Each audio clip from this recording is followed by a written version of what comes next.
Chapter 12:15. Your Majesty, what is that thing that Princess Anna is driving? Roland turned around and saw Echo and Soroya running out of the castle. It's a car. A Rubik's Cube car. Before he could speak, Mystery Moon had already answered, "If you want to experience it, stand behind me.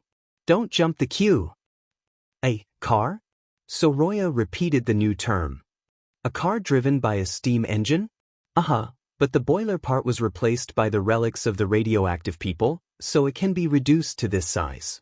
Mystery Moon yelled the news she had heard. But compared to an electric motor, they're still a bit too big. If it's driven by Dawn Eye, it'll be the perfect form of a car.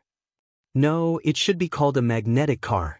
Who's the one who says that it's too tiring to enchant dozens of copper rods? Lily curled her lips and said, "Now you want to enchant a car?" Mystery Moon lowered her voice. I haven't been an adult for long. I don't have enough magic power now, but it doesn't mean I'll be like this in the future. Maybe the next time I awaken, I'll be able to enchant a lot of Dawn Eye easily. It's better for Miss Doris to have a breakthrough in her demonization ability than for you to evolve. Lily shrugged. If you keep nagging, I'll steal your chaos drinks. Don't you dare. Phyllis covered her mouth and chuckled. In fact, whether it's driven by steam or electricity, it's still called a car. Really? All the witches looked at her in unison. Well, in the dream world, it's named like this. Phyllis could not hide her pride in her words. Compared with the one driven by Her Highness, the cars there are much more complete.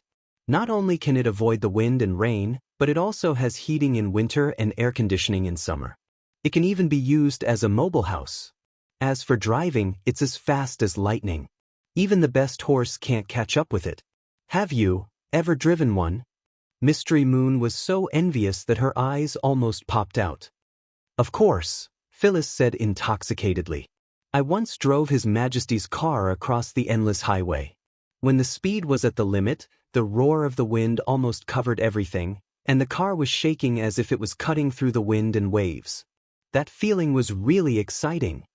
In fact, it was because the soundproofing of his car was too poor.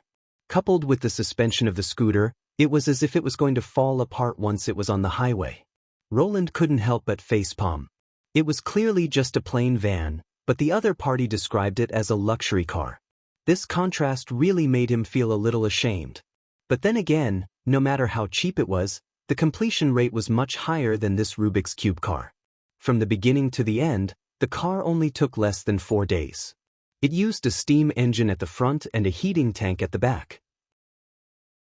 The entire power system was simply and crudely fixed on the frame, and a sofa was installed in the middle. Then, the car was completed. It did not have a traditional gearbox or even an accelerator. Apart from the steering wheel, clutch, and brake, the speed was controlled by the air valve next to the seat. When the magic ceremony cube heated the water enough to drive the steam engine, the car could start to move. As the steam pressure in the pipe gradually increased, the car would move faster and faster. Depending on the opening and closing of the air valve, part of the steam would leak out from the tailpipe, so that the steam engine would not be overloaded and the speed could be controlled. In other words, the only way to slow down was to release the brake and the clutch, and the only way to speed up was to release the brake and let the car gradually return to its maximum speed. At the same time, under high air pressure, the gears that were rotating at high speed would probably be damaged. Therefore, once the car came to a complete stop, the air valve must be opened to reduce the air pressure, and then the car would start to climb again at a low speed. With such a sluggish power system, coupled with a frame without any cushioning and a steering mechanism that was purely manual, it was not hard to drive this car. But even so, Anna was still smiling extremely happily, like a little girl who had received a gift she liked. She ran around the courtyard again and again, and even now, she still had no intention of stopping. Not only Anna, but the other witches who had heard the news also showed an extraordinary interest in the car. Exclamations and discussions could be heard without end. After the final battle of the tequila, the long-lost laughter returned to their faces. The only thing that disappointed Roland was that Tilly was not among them. According to Nightingale, Tilly had recently devoted all her time to the training of the aerial knight and even came to the castle less often. Roland guessed that it would be difficult for Tilly to untie the knot in her heart until the demons were completely destroyed. When Anna slowly stopped the car and asked the witches, "Who wants to try it?" she was instantly surrounded by the witches. In the end, Sylvie, who had first noticed the magic cube car and rushed to the scene, became the second driver after Anna. "How do you feel?" Roland asked Anna, who had returned to his side. "It's more interesting than I thought," she said with a smile. "Thank you, Roland. It's great that you could teach me this." Hearing her serious answer and her dazzling smile, Roland was slightly dazed. After a while, he turned his head away in embarrassment, as if he had returned to the time when he first met her. "Well, as long as you're happy." "By the way," Anna said, blinking, "if Celine can find a stable way to make the magic ceremony cube, it should be useful in the battle of divine will, right? In theory." Roland coughed twice and pulled back his drifting thoughts. Compared to other power sources, as long as the water supply is guaranteed, the machinery driven by the magic cube steam engine can keep running. The longer the battle line is, the more obvious its logistical advantage will be. For example, the armored war machines with long-song cannons above their heads? Phyllis interrupted excitedly. "If you can make them, there's nothing to be afraid of even if you encounter the spider demons at close range. Indeed, as long as the power was up to standard, armored troops would no longer be out of reach, especially the powerful tanks that could attack and defend. Ever since they were invented, they had become the main characters that dominated the land. Even if they were just born, they could withstand the spears and bone needles of the mad demons and the spider monstrous beasts, creating a bloody path for the soldiers behind them. But at the same time, the production of such weapons required a lot of accumulation, not only in terms of technology and practice, but also in terms of the workers. Anna could not produce biplanes and armored weapons at the same time, so it was unrealistic to directly start the project of the King of Land Warfare. In the end, given the limited resources and production level, this part of the work had to be completed by the constantly expanding number of workers in Neverwinter. Therefore, the first project that came to Roland's mind was not a tank or an infantry fighting vehicle, but a civilian equipment. It could greatly improve the efficiency of farming and save more industrial workers for the kingdom. In addition, it used the same technology as armored vehicles, so it was very suitable to use it to accumulate relevant talents. When necessary, its production line could immediately be transferred to the production of weapons and equipment. Chapter 12:16. "Help, I can't turn around, can someone help me?" While Roland was thinking about how to make better use of the power of the magic cube, he suddenly heard a familiar scream in the courtyard. He looked up and saw that the car did not detour around the courtyard but rushed into the flower bed in the center of the courtyard. The person sitting in the car was Mystery Moon, who had replaced Sylvie. This idiot." Lily gritted her teeth and said, "Hit the brake." "I hit the brake, but I can't." Mystery Moon cried in panic. The out-of-control steam car swerved left and right in the flower bed. When it rushed out of the flower bed, it happened to crash into the castle gate. "Your Majesty, watch out." Vendy's face changed dramatically. The crowd was instantly thrown into chaos. "Holy Enchantress." Roland stared at Mystery Moon, who was hugging the steering wheel with her eyes closed. How could a car without the accelerator be so powerful? Was she a female driver from the other world? To his surprise, none of the witches around him scattered. Instead, they all stood in front of him. In an instant, all kinds of abilities swarmed out. Anna's wall of black fire and Lotus's ravine formed a barrier between him and the courtyard. Ify's magic cage and Andrea's arrow of light were ready to shoot at the wheel. Nightingale also grabbed his arm and was ready to drag him into the mist at any time. In the end, it was Phyllis and Lorger who stopped the car accident with pure strength. They immediately stood in front of everyone, grabbed the anti-collision bar of the car, and lifted the front wheel off the ground. Anna manipulated the black fire to turn off the magic ceremony cube. The steam engine, which had lost its pressure, quickly calmed down. "Everyone run." Mystery Moon still held the steering wheel tightly and shouted, "You big, stupid fool." Lily jumped over the ravine and climbed into the car. She slapped Mystery Moon hard on the back of the head, making her scream disappear. Mystery Moon opened her eyes and covered her head with her hands. Mystery Moon.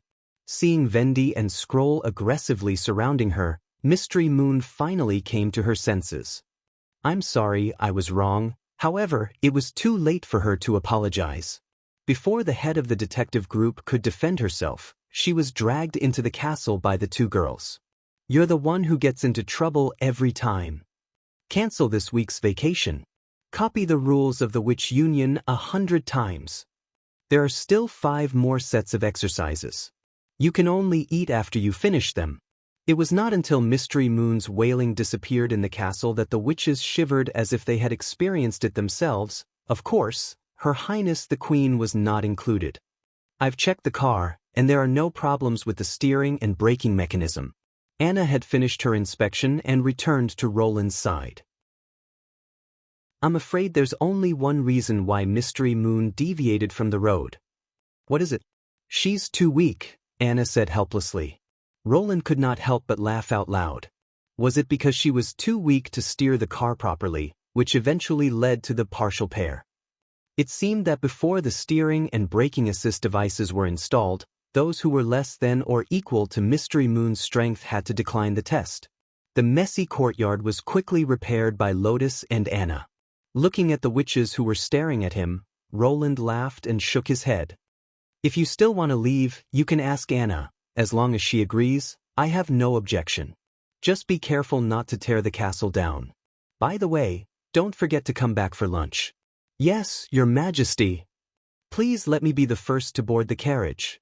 "Hey, I was the first one." Once again, the courtyard was filled with everyone's joyful laughter. "So here we are." The carriage slowly stopped in front of a tavern. Victor Lothar got out of the carriage, threw 2 silver royals to the coachman, and then walked into the tavern. "You're here, Mr. Victor." Soon, a pretty woman in a close-fitting white robe trotted over and took the luggage from his hands enthusiastically. "The boss has prepared a room for you. Please follow me." It was still the largest room on the top floor. Everything in the room was the same as when he left, including the incense, wine, and his maid, Tinkle. Victor nodded with satisfaction. This was the power of money. Although it could not reverse life and death, it had the magic power to freeze time. "You were away for a long time this time." Tinkle quickly opened the curtains, set up the window, and poured him a cup of hot tea. "The boss guessed that you might have been robbed or encountered a shipwreck when you went out to sea and would never come back. Every day, he asked the accountant to count the golden dragon you left behind to see how long it could pay for the room. On the one hand, he wanted to rent the room to someone else in advance, but on the other hand, he dared not violate the contract laws of Neverwinter. He was so embarrassed that I could die of laughter." Looking at the lively maid, Victor felt the fatigue accumulated from the long journey dissipated a little. "Aren't you afraid of him knowing that you said these things?" Tinkle stuck out her tongue. "Unless you tell him secretly. By the way, where have you been these days? Are you busy with a big business?" "Sort of." Victor sipped the black tea. "I've been staying in the southern region for the past 6 months." "Oh, the southern region?" Tinkle tilted her head and said, "There aren't many gems there, right?" "There are gems everywhere, as long as you know how to find them." He shrugged. "For example, in the southern region, gems grow on branches." "Sir, you're teasing me again." The maid pouted. Victor smiled. He knew that the maid would not believe him. In fact, even he himself found it hard to believe that a cotton field could be more beautiful than gems before he saw it with his own eyes. The seeds cultivated by Miss Leaf could be described as incredible. When the shrubs grew up, the cotton that bloomed from the flowers and fruits was big, fluffy, and as white as snow. Compared with the thin cotton buds in his memory, it was almost like a different kind of crop. During the planting period, he did not stay idle.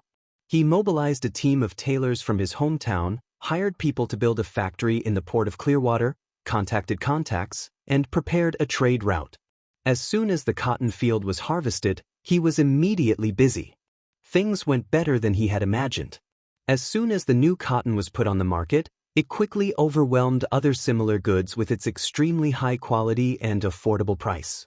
From quilts to cotton-padded clothes, every product achieved very high sales in various cities.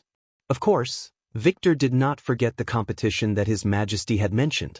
When other merchants began to buy Miss Leaf's cotton seeds from Neverwinter, this part of the market would definitely be squeezed.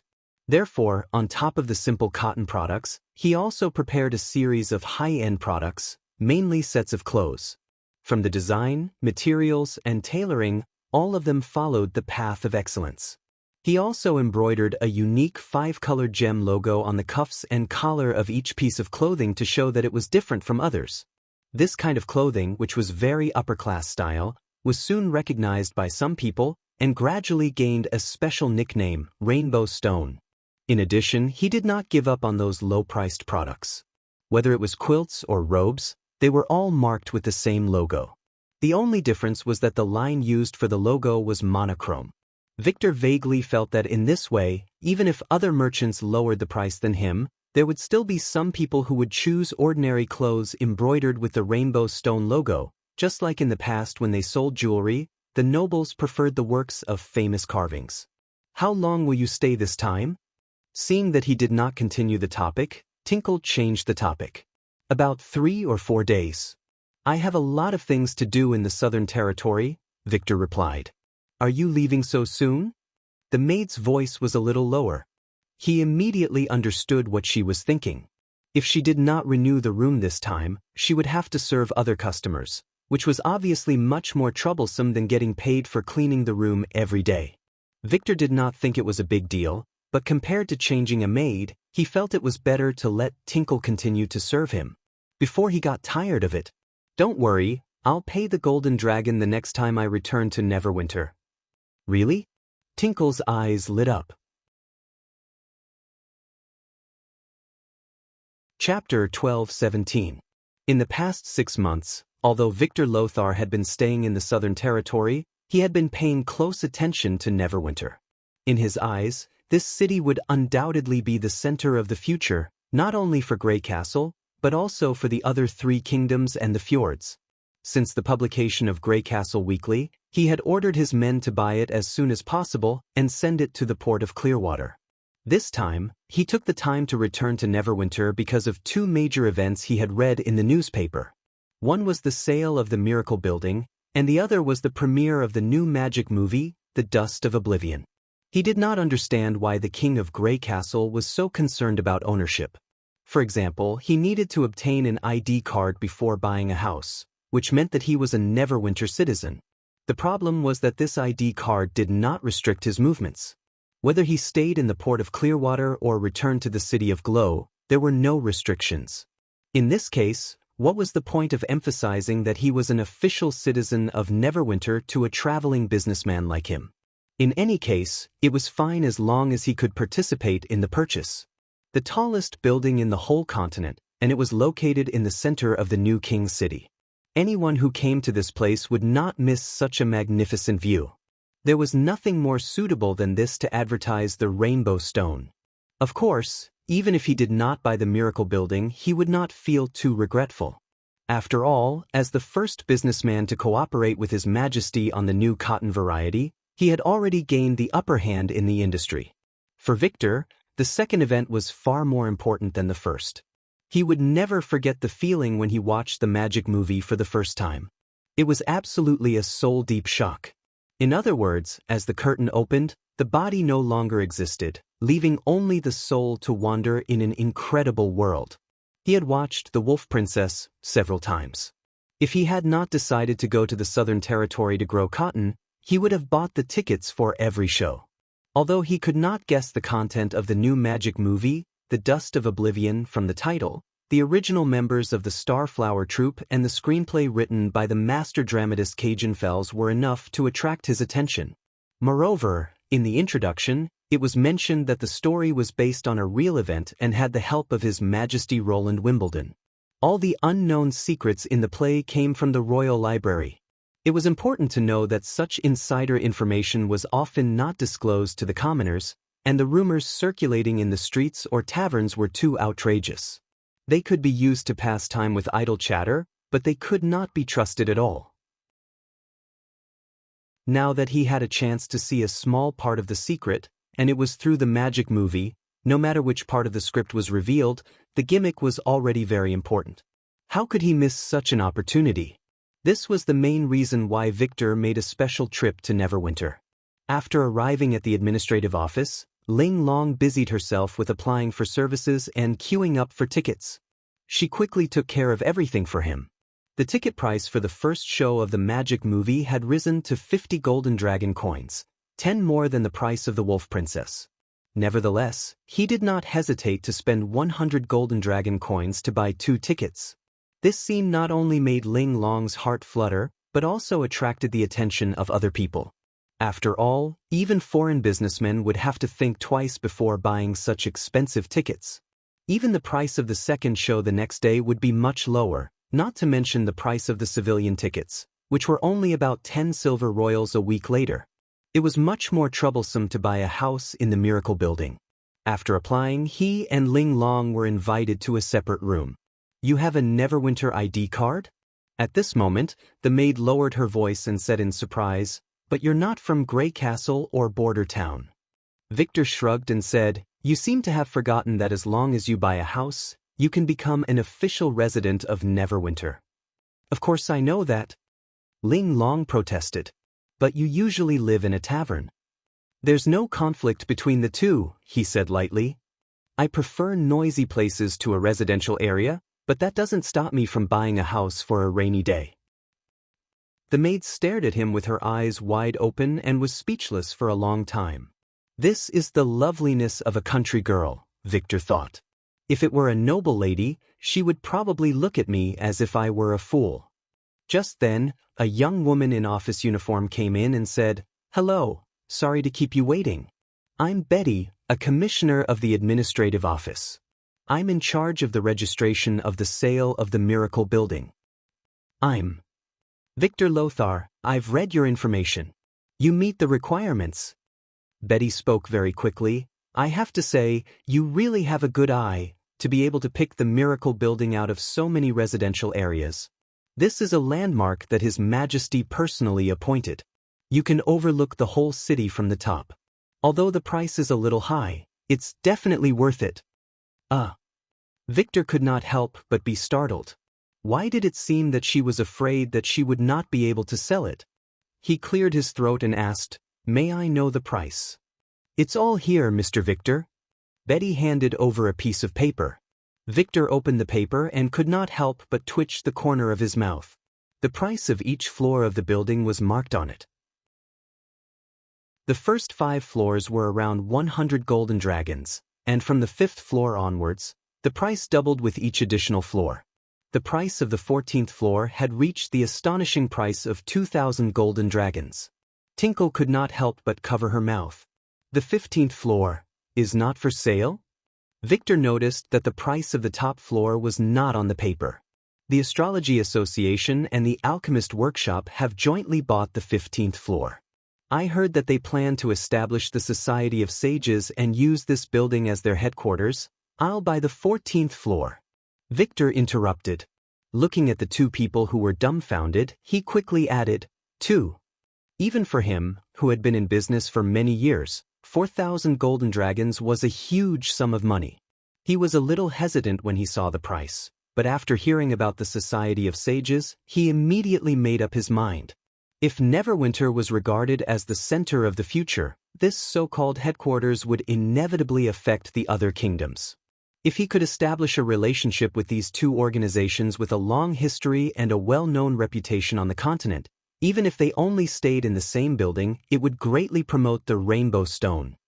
"Wise choice, Mr. Victor." Betty grabbed his hand, looking even more excited than Tinkle. "I'll go get the contract. Once you sign your name, the room is yours." After Tinkle left excitedly, Victor heaved a sigh of relief. "Why do I feel like she's the one who bought the house instead of me?"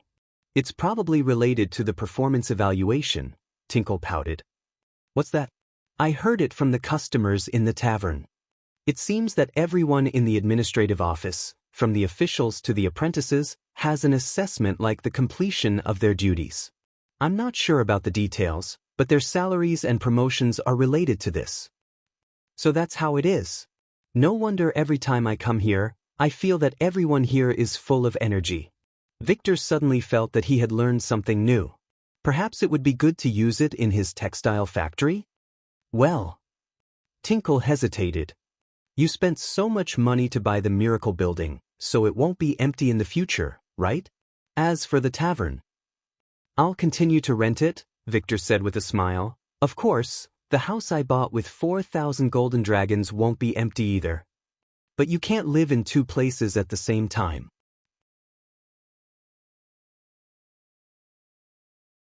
Chapter 12:18. 2 days later, the moment that Victor had been waiting for finally arrived. The premiere of The Dust of Annihilation was scheduled to start at 3 p.m. He arrived at the entrance of the theater early and waited for the tickets to be checked in. After a year, the theater, which was specially built for the magic movie, had expanded a lot. Not only did it add several viewing rooms, but it also added a waiting hall and a courtyard outside. Although he arrived an hour earlier, there were still many people gathered in the waiting hall. You must be Mr. Gammon from the Crescent Moon Bay Chamber of Commerce. Nice to meet you. You're flattering me. I didn't expect to meet a big businessman from the Kingdom of Dawn here. Please take care of me in the future. Isn't that the star of Cajun Troop standing over there? I wonder if I can meet the master in person. If you know him, please introduce me to him. Of course. The crowd gathered in twos and threes and chatted with each other. As he had expected, those who could afford to pay dozens of Golden Dragon tickets were basically upper-class celebrities. This was also one of the hidden values of the premiere tickets. Oh, isn't this Mr. Victor? I heard that you're no longer in the jewelry business. Someone in the crowd occasionally recognized him. I'm still in the jewelry business. It's just that things aren't going well these days.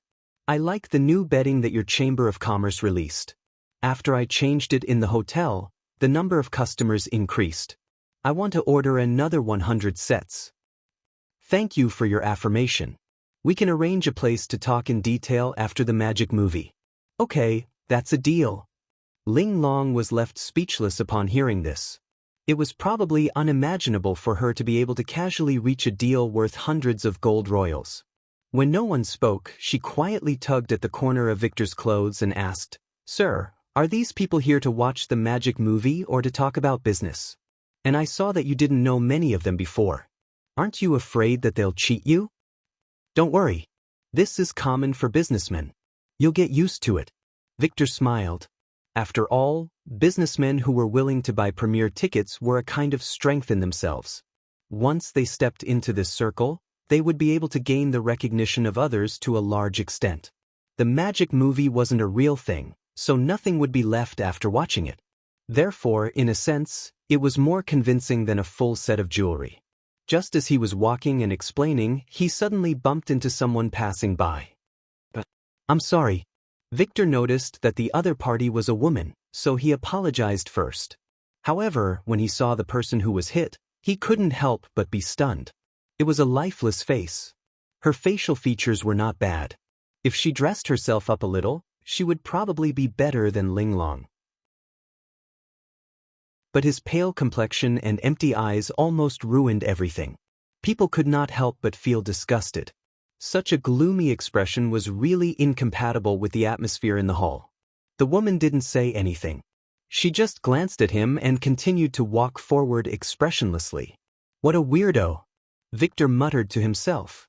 "Sir."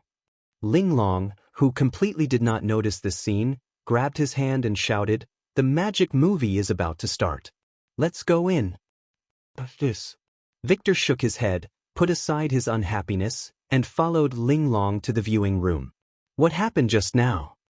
Joe looked at Farina worriedly. "Nothing," Farina said in a low voice. "Someone just didn't pay attention to the road. Let's go. Since you brought me here, don't just stand there." "Why, you're right." Joe hesitated to take her hand, but in the end, he could not reach it out. "Don't forget, no matter what, I'm always by your side." Farina did not answer. Following him here was the greatest reward she could give. It had been nearly half a year since she came to Neverwinter. Those ancient witches who claimed to have come from more than 400 years ago did not lie. Her injuries gradually healed, and she could now walk on her own. Although she still had whip wounds and brand marks on her body, Farina did not complain. If she were a witch who had fallen into the hands of the church, her fate would have been 1,000,000 times worse. What else could she say if she was willing to do this for the enemy? However, the expected trial did not come. Even the king of Grey Castle did not see her. He only sent someone to ask her dozens of questions. She deliberately lied to some of the questions to provoke the king's anger, but what she got in return was a faint sneer. When she was released from prison, Joe bought a house and settled her there. Unlike her, Joe, who used to be a noble, quickly found a job in the administrative office and quickly adapted to his new identity. In other words, he should not have been a member of the church in the first place. However, this did not bring about a change for Farina. On the contrary, it was a kind of torture. The longer she stayed in Neverwinter and the more she knew about the city, the more she realized the church's mistake. Witches had nothing to do with the demons of hell. Except for magic power, they were no different from ordinary people. Roland Wimbledon, who used the power of witches, did not turn his city into a devil's den. Even a blind man could not deny the prosperity of this city. On one hand, she had been loyal to the church for half of her life, and on the other hand, she was denied everything she had done. The two conflicting thoughts made Farina very painful. Perhaps this was a trial in itself, and sometimes it was even more torturous than torture. If Joe did not need her, she would have already committed suicide. Even so, Farina did not know how long she could hold on. She had a feeling that the 2 tickets sent by the Starflower Troupe would be the last straw that broke the camel's back. Cajun Fells must have been commissioned by Roland to write this script. His purpose was undoubtedly to completely change the public's view of the church and further consolidate the throne of the Wimbledon family. She could already imagine that from now on, the church would be despised by everyone. Lord Tucker Thor's last effort, and the countless Judgment Army soldiers who had sacrificed themselves on the city wall would all become a joke. Farina did not want to see this moment coming, but she still accepted Joe's invitation. It was just like how she despised the higher-ups of the church who had fled, but still accepted their request to stand up and stabilize the order in Hermes. It was because she was needed by Joe. However, this was probably the last thing she could do to repay him. The lights dimmed. When the whole viewing room was shrouded in darkness, the magic movie began. The story began more than 300 years ago in Hermes Plateau. The new holy city was still a piece of stone. The scene flitted across the steep mountain wall, over a vast expanse of snow, and then a panoramic view of the great breach of the impassable mountain range. Although he had watched the magic movie many times before, Victor still felt a tremor in his heart when he saw the scene of overlooking the earth appear before his eyes. On the other side of the great breach, he saw many believers busily building their new city, as if this was the world of 300 years ago. After a while, the scene shifted to the earth again and fell vertically into a huge pit. Under the introduction of the narration, Victor heard the name of the core organization of the church, the Privy Council, for the first time. From the whispers around him, he could tell that other people felt the same way. Starting from an unknown secret was the most attractive topic. Coupled with the fact that, in the past, only the royal family had the right to know the history, the audience was even more interested. Soon, Victor's attention was completely drawn to the story. It was said that every 400 years, the world would usher in a disaster. At that time, the huge bloody moon would hang high in the sky, and countless enemies would pour out from hell to devour the human kingdoms. In order to survive, the witches entrusted their hopes to an extraordinary power, which required the fusion of the witch's blood and the warrior's soul to cast a steel body that was not afraid of magic and pain, the gods' punishment warriors. To ensure the implementation of the plan, the witches established a church and began to select and train qualified candidates. The main character of the story was a witch, who was also the next pope of the church. The other important character was the pope's guardian and the commander of the Judgment Army. As in most dramas, after a period of time, the two of them went from despising each other to recognizing each other and falling in love with each other. Gradually, they became inseparable lovers. The witches and the guardian even promised that when they found a successor to the Pope, they would undergo the god's punishment army transformation ceremony together and become inseparable. Cajun Fells tactfully told the story of their relationship, both in terms of presentation and lines, which were the culmination of decades of acting skills. Coupled with the excellent performance of the Starflower troupe, the audience was deeply moved. Tinkle even cried softly because of the promise made by the two. However, the plot took a sharp turn. Tempted by power, the guardian's father framed the current pope and put the crown on his head. As the successor, the witch naturally became the thorn in his side. He ordered his son to hand over the head of the witch, but the guardian flatly refused. The rebellion had been planned for a long time. When the rebels lifted the curtain, it was already too late. In desperation, the two chose to escape from Hermes and tried to bring the news to the king under the plateau. The guardian's father also lost his last shred of apprehension and sent his bodyguards to intercept them. Obviously, he had no intention of letting them live. The climax of the plot unfolded at Coldwind Ridge in Grey Castle. A group of Judgment Army soon caught up with the witch and the guardian. Since they were outnumbered, the death of the two seemed to be a foregone conclusion. Just when Victor could not bear to watch it any longer, something incredible happened. "Please help us, I beg you." The guardian, who was panting, suddenly turned around and grabbed Victor's arm. The hardness and coldness of the gauntlet were transmitted to Victor's body through his clothes. At that moment, an indescribable tremor rose from his feet and spread all over his body. He could not help but scream, "Over there! Take them down! Anyone who resists will be regarded as an accomplice and will be killed." The pursuers shouted and raised their crossbows. I'm not." Victor's throat was dry, and he couldn't finish his sentence. The Judgment Warrior on the other side had already pulled the trigger. A crossbow bolt almost grazed his cheek as it flew past. At the same time, he felt a slight pain. Victor touched his cheek with trembling hands and put his fingers in front of his eyes.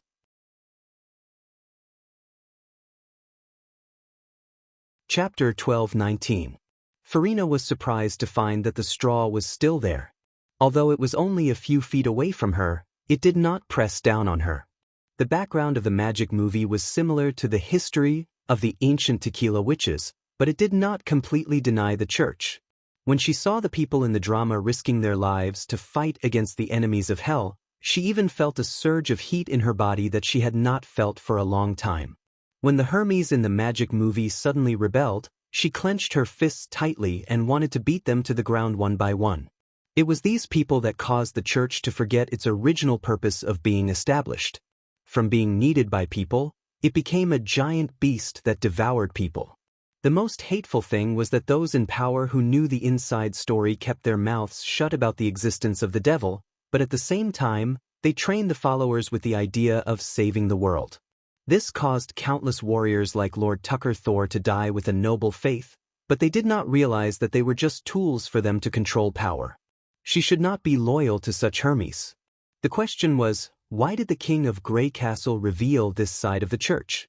Did he really not want to take this opportunity to completely drive the church into the abyss? Or did he not care about these things at all?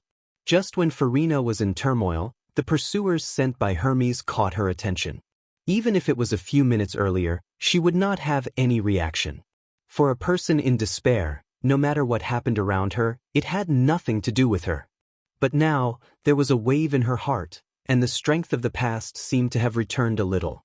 Farina herself was an elite of the Judgment Army, and this change was enough for her to notice the strangeness. The ground trembled slightly. This was the sound of the Judgment Army galloping. She had been in Hermes for 5 or 6 years, so she was already very familiar with this kind of movement. Even without her eyes, she could judge the number and distance of the pursuers. 16 riders, 2 squads, the same number of pursuers in front of her. If the touch had been there from the beginning, she might have ignored it. However, the demon shadow was only a fictional illusion. No matter how realistic it was, it couldn't replace reality. For example, if he lowered his head, he wouldn't be able to see his own body, and his touch would still be dependent on his surroundings. It was precisely because of this that the sudden additional feeling was particularly obvious. She realized that something had changed. As this thought popped up, Farina saw her own body. What was going on? However, the most incredible thing was yet to come. The spectators around her also appeared in front of her one by one. Charles was no exception. "Farina, what are we?" He turned around with a confused look on his face. A very bad feeling welled up in her heart. Farina suddenly grabbed backwards, but she didn't touch anything. The chair that she was sitting on was no longer there. "Please help us, I beg you." The guardian and the witch seemed to have discovered their presence and ran towards the crowd in a panic. "The defectors are there, take them down.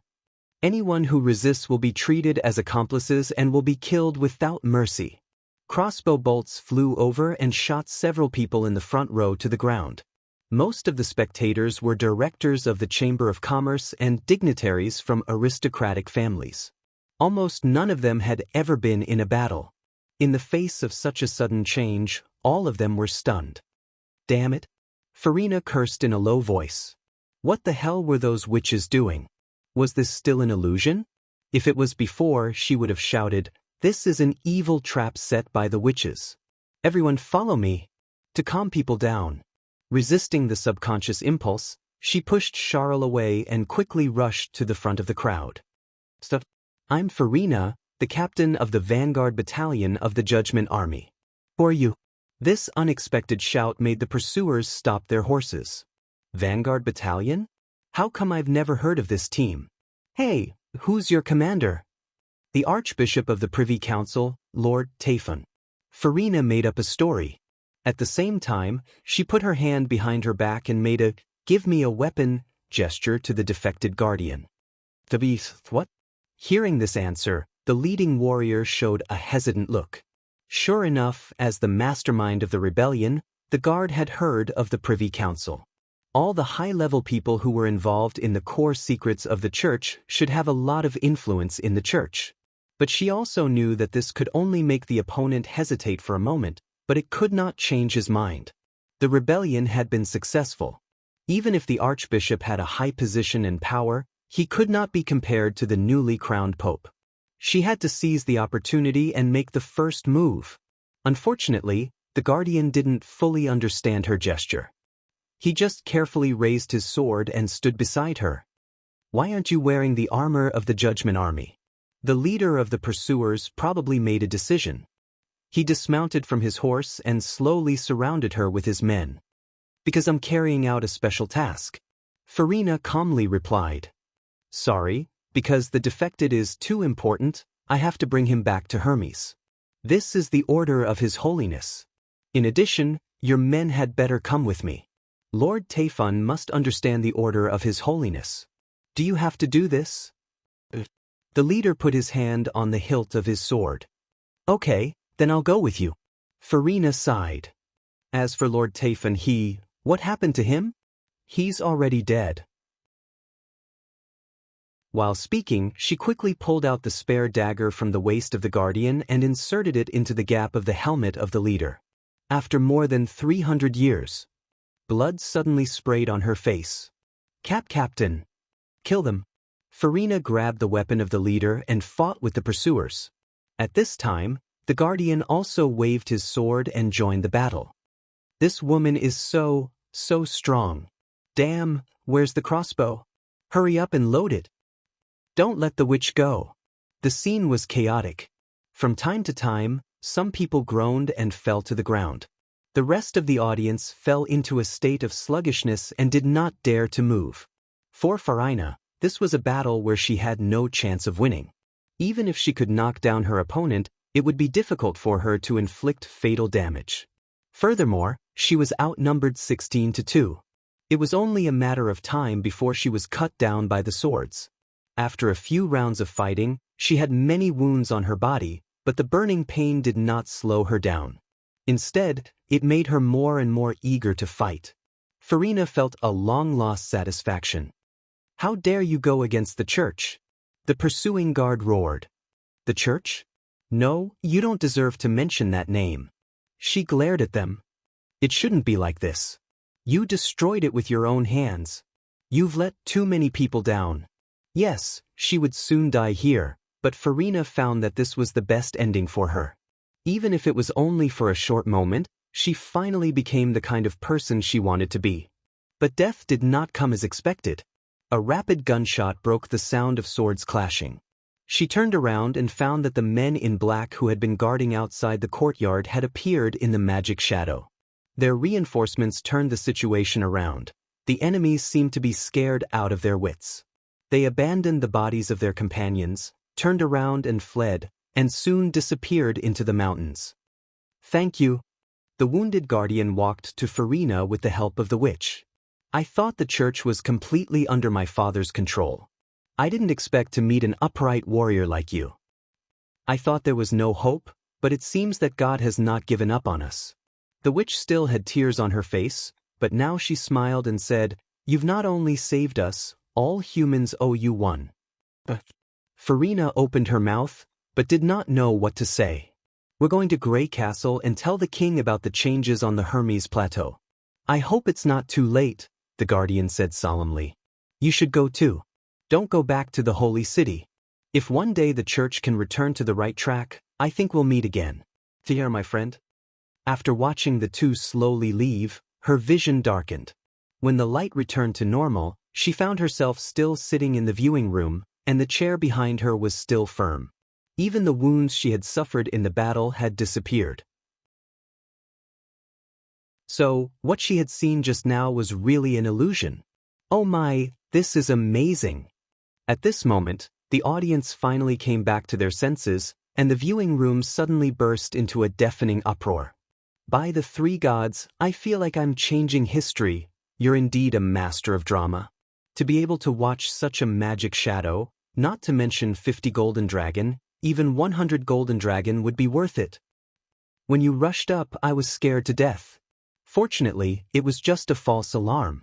Joe patted his chest and said, It's incredible that you can come up with such a scene and make the people in the play look so real. Farina did not answer.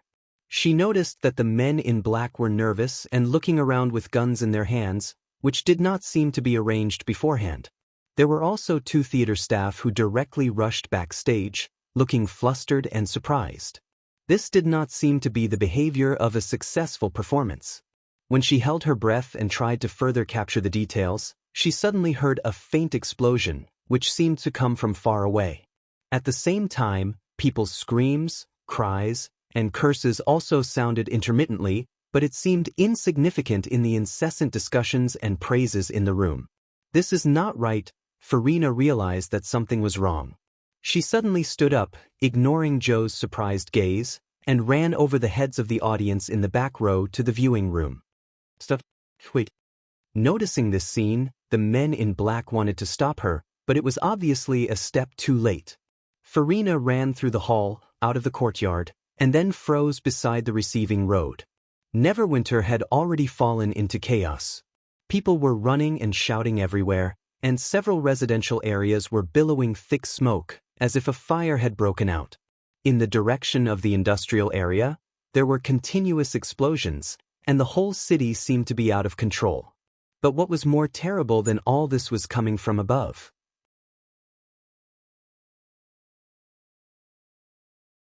Chapter 12:20. The citizens of Neverwinter were not the only ones who witnessed this amazing scene. Earlier, Marjorie had been standing on the bow of the Snow Wind, gazing at the end of the vast blue sea. It was the 66th day since the fleet had crossed the ceiling. The waves were always surging in the direction they came from. Sometimes they were high, sometimes they were low. The frequency of the changes was almost the same as the tides in the shallow sea thousands of miles away. It seemed that the waves all came from the same place. If the swirling sea did have a source, it must be the greatest discovery in history. Apart from the guiding waves, the other thing that filled Karina with confidence was the snow wind. The snow wind, which did not rely on sails, allowed it to travel in strong winds and waves without worrying about being overturned. Its huge load also allowed it to replenish water and food for the other ships. It was the first time that the fleet had traveled so far from the mainland, but none of the ships had been left behind. It was all thanks to the snow wind that they had spent a lot of money on. She had reason to believe that Thunder would not return empty-handed. "Did you find anything?" A familiar voice suddenly came from behind her. Marjorie turned around with a smile and said, "If there was something, the first person to inform you would be the lookouts on the mast. You should ask them." It was the leader of the fleet, Thunder. "Not necessarily," Roland said heartily. "They might have already found it, but they were so shocked that they said they were mute or lame." Marjorie covered her mouth to stop herself from bursting into laughter. Roland was talking about the scene when the fleet crossed the ceiling. When the sea rose like a vertical wall in front of them, even the most experienced sailors were stunned by the incredible scene. When they crossed the ceiling, some of them even fell off the watchtower due to the sudden change in the environment. Usually, these veterans could stick to the cables and masts like geckos even in a storm. But this time, they slipped and fell in a calm situation. It was enough to show the shock that the ceiling brought to them. Thunder shrugged. "As far as I know, the other chambers of commerce changed the lookouts with the best eyesight and replaced them with the most courageous ones. After all, it's too embarrassing to tell others about this." "Is there such a thing?" Marjorie shook her head helplessly. "But after seeing such a spectacle, I think no matter what they discover, they won't lose their composure like before." "Who knows?" Thunder patted her shoulder and said in a calm voice, "Don't worry. Joan will be fine." Marjorie also stopped smiling and nodded vigorously. "Yes, the sea is her world. I think she will reunite with us somewhere." When navigating the boundless sea, it was important to have an optimistic attitude. Rather than worrying pointlessly, it was a more mature response to continue moving towards the goal. Marjorie was naturally aware of this. "By the way, I'm here because the sailing meeting is about to begin." After a moment of silence, Thunder tilted his head and said, "The other captains are all here. Let's go back to the cabin." "Okay, I got it." The sailing meeting was where all the captains of the fleet gathered on the flagship to report and communicate on the next route, the status of the ship, and the status of the resources. Generally, it was held every 3 or 4 days and was the key to ensuring the overall health of the fleet. Just as the two of them turned around and took a few steps, they saw a strange red reflection on the dark blue sea. The sailors on the deck were also stunned, their eyes looking in the same direction as if they had seen something inconceivable. In the distance, several people fell from the top of the mast of the 3-masted ship and landed in the midst of the stunned crowd. It was as if they had crossed the seal line again, much to Margaret's amazement. "Didn't they say that? These people have been replaced by the most courageous ones?" The female merchant slowly turned her head back and instantly felt the blood in her body freeze. She saw a huge celestial body in the cloudless blue sky. It was round and bright red, dozens of times larger than the sun. But a few seconds ago, there was nothing there. "The 3 gods, bless us," she murmured. "Is this the bloody moon that His Majesty mentioned?" However, Marjorie did not get any response. The scene was so strange and horrible that even Thunder was speechless. "Woo, woo." Just then, the snow wind sounded its whistle. The sharp buzzing sound broke the dead silence on the scene and brought everyone back to their senses. The whistle sounded, which meant that enemies were approaching. The two looked at each other and ran to the bridge at the same time. "What the hell happened?" Thunder shouted as he rushed into the command room.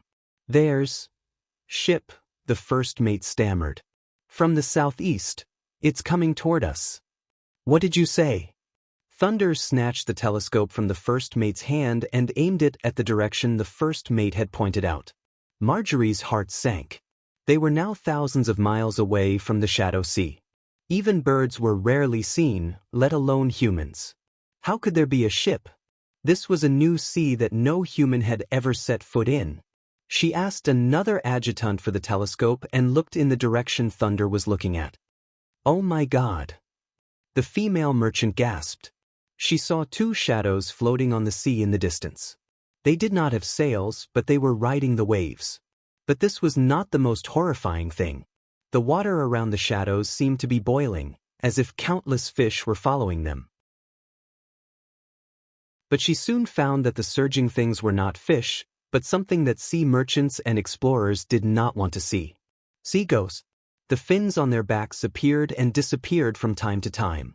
Occasionally, they would jump out of the water, and the waves that rose up reflected a strange luster under the crimson moon, which reminded Margaret of the scene of sharks fighting for food. "Pass my order. Turn all the ships to full rudder." Thunder roared. "Pull up the sails and move forward at full speed. The rest of you, get ready for battle. We're in trouble." The captain of the tuna swallowed hard. "May the sea god bless us," the other captains prayed. Everyone in the fjords knew that unless it was a light and fast boat, or if it was sailing with the wind and the current, ships could not outrun the sea ghosts. This meant that if the sea ghosts came for them, it was only a matter of time before they caught up. But the situation was clearly deteriorating for the worse. As the distance between them shortened, Marjorie finally saw the real appearance of the two shadows. Half of them looked like ships, and the other half was made of flesh and blood. They looked like monsters with their skin peeled off, leaving only their internal organs and skeletons. Such creatures often only appeared in the worst nightmares. When the ribs covering the upper half of the ship opened up, they began to spray dark green objects at the fleet. The distance was more than 10 miles. The water column caused by the objects falling into the sea frightened everyone. Although none of the ships had been hit, there was no doubt that everyone was willing to try to see what it was. Thunder's face was gloomy as he gave the second order. "Abandon all food and exploration materials, only keep half of the water." "No, 30% is fine too. Speed up the fleet as soon as possible." Marjorie was stunned. "In this way we can't go deeper into the sea. And if we only keep so little water, I'm afraid that the return trip will be," the first mate said with a troubled expression.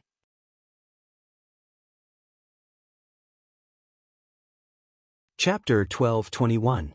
The Kingdom of Everwinter, Snow Reflection Castle. My lord, Grey Castle's army has retreated."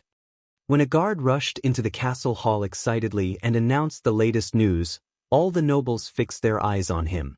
"Are you sure?" Earl Marwain slapped the armrest of his chair and stood up abruptly. "Yes, more than one spy said so." The guard nodded and said, "Someone saw with his own eyes that their camp was emptied overnight. They even abandoned a lot of rations. These people finally scram." The Count couldn't help but laugh, his mood suddenly relaxed. A month ago, the people of Grey Castle suddenly appeared in the 4 port cities of the Kingdom of Everwinter and rapidly expanded their territory. They did not compromise, neither did they accept surrenders, nor did they accept tributes.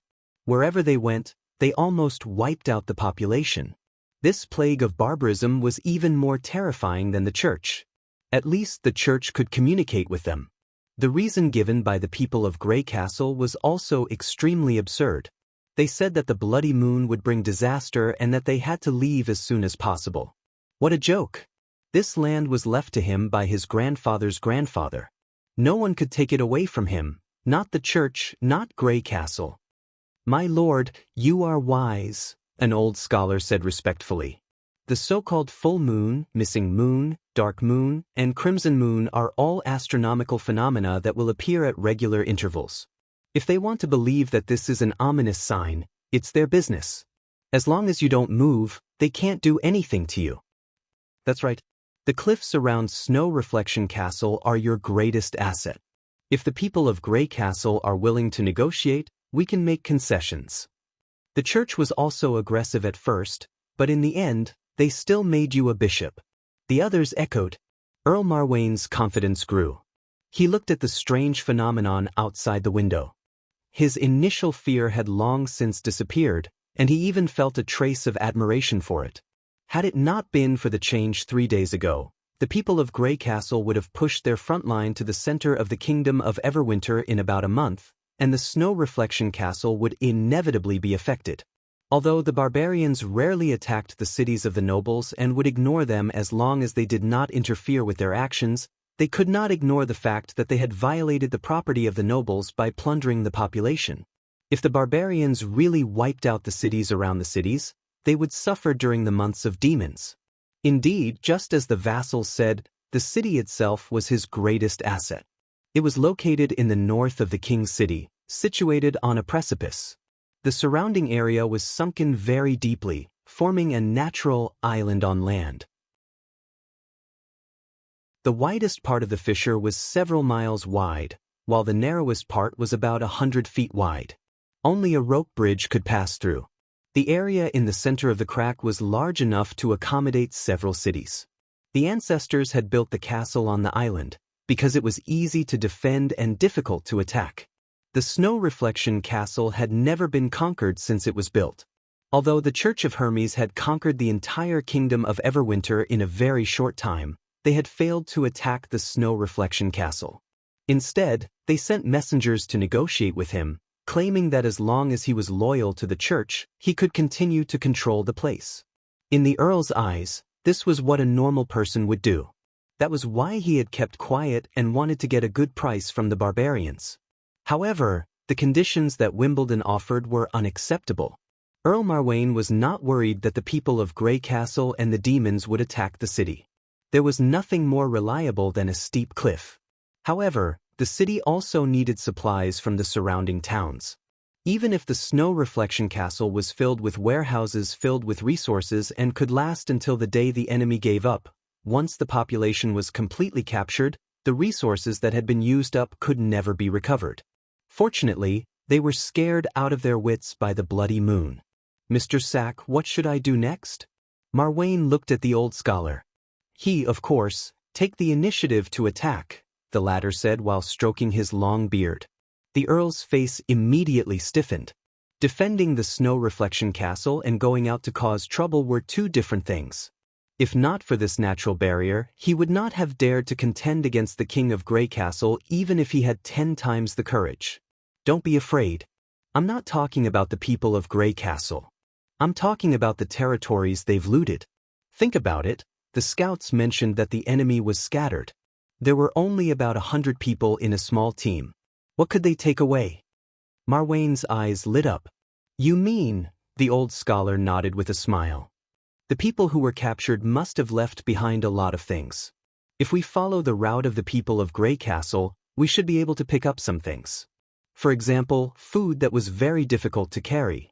The more Marwain thought about it, the more excited he became. He summoned his chief knight. When he was about to give the order, another guard suddenly rushed into the hall. My lord. There's a demon outside the city." "What demon?" The Earl stared at him with displeasure. "Even you believe the nonsense of the people of Grey Castle? Forgive me, my lord, but it—" The guard's voice was hoarse. "But it's not human." "Not human?" Everyone could not help but look at each other. Marwain's heart skipped a beat, but as the lord, he had to remain calm. "In that case, take me to see it." The Earl suppressed his anxiety and deliberately put on a straight face. "I want to see what the people living in hell look like." Even so, when he walked up the city wall, he had already put on the best armor and the largest god's stone of retaliation. More than 10 personal guards surrounded him, forming a shield wall around him with their thick and heavy shields. However, the moment he saw the demon, Marwain could not help but breathe a sigh of relief. This time, his men were right. The so-called demon was indeed only one person. It was not standing at the narrowest part of the crack, nor was it the weakest point of the city wall. Instead, it was simply standing on a protruding rock pillar, slightly higher than the top of the city wall. A little further ahead was the bottomless ice abyss. The patrolling knight had already ordered his squires to set up the crossbow bed and aim the arrows at the target. After a moment of careful observation, Marwain found that the demon indeed did not look like a human.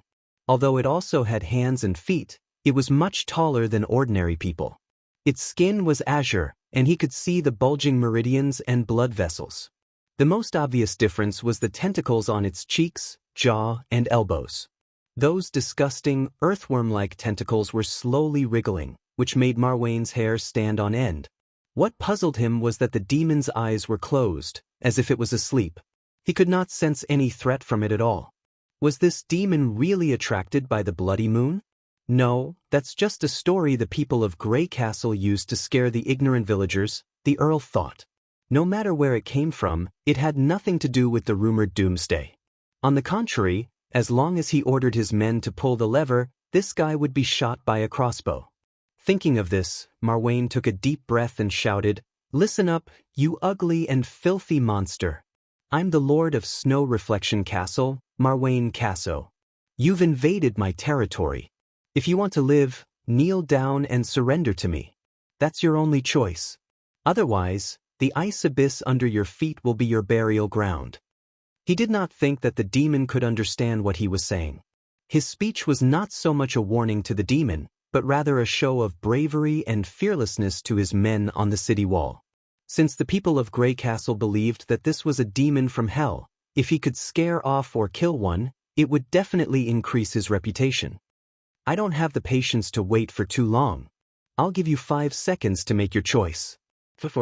As he spoke, Marwain gestured to the knight that he was ready to shoot. 3. The demon suddenly opened its eyes and shouted, "Enough!"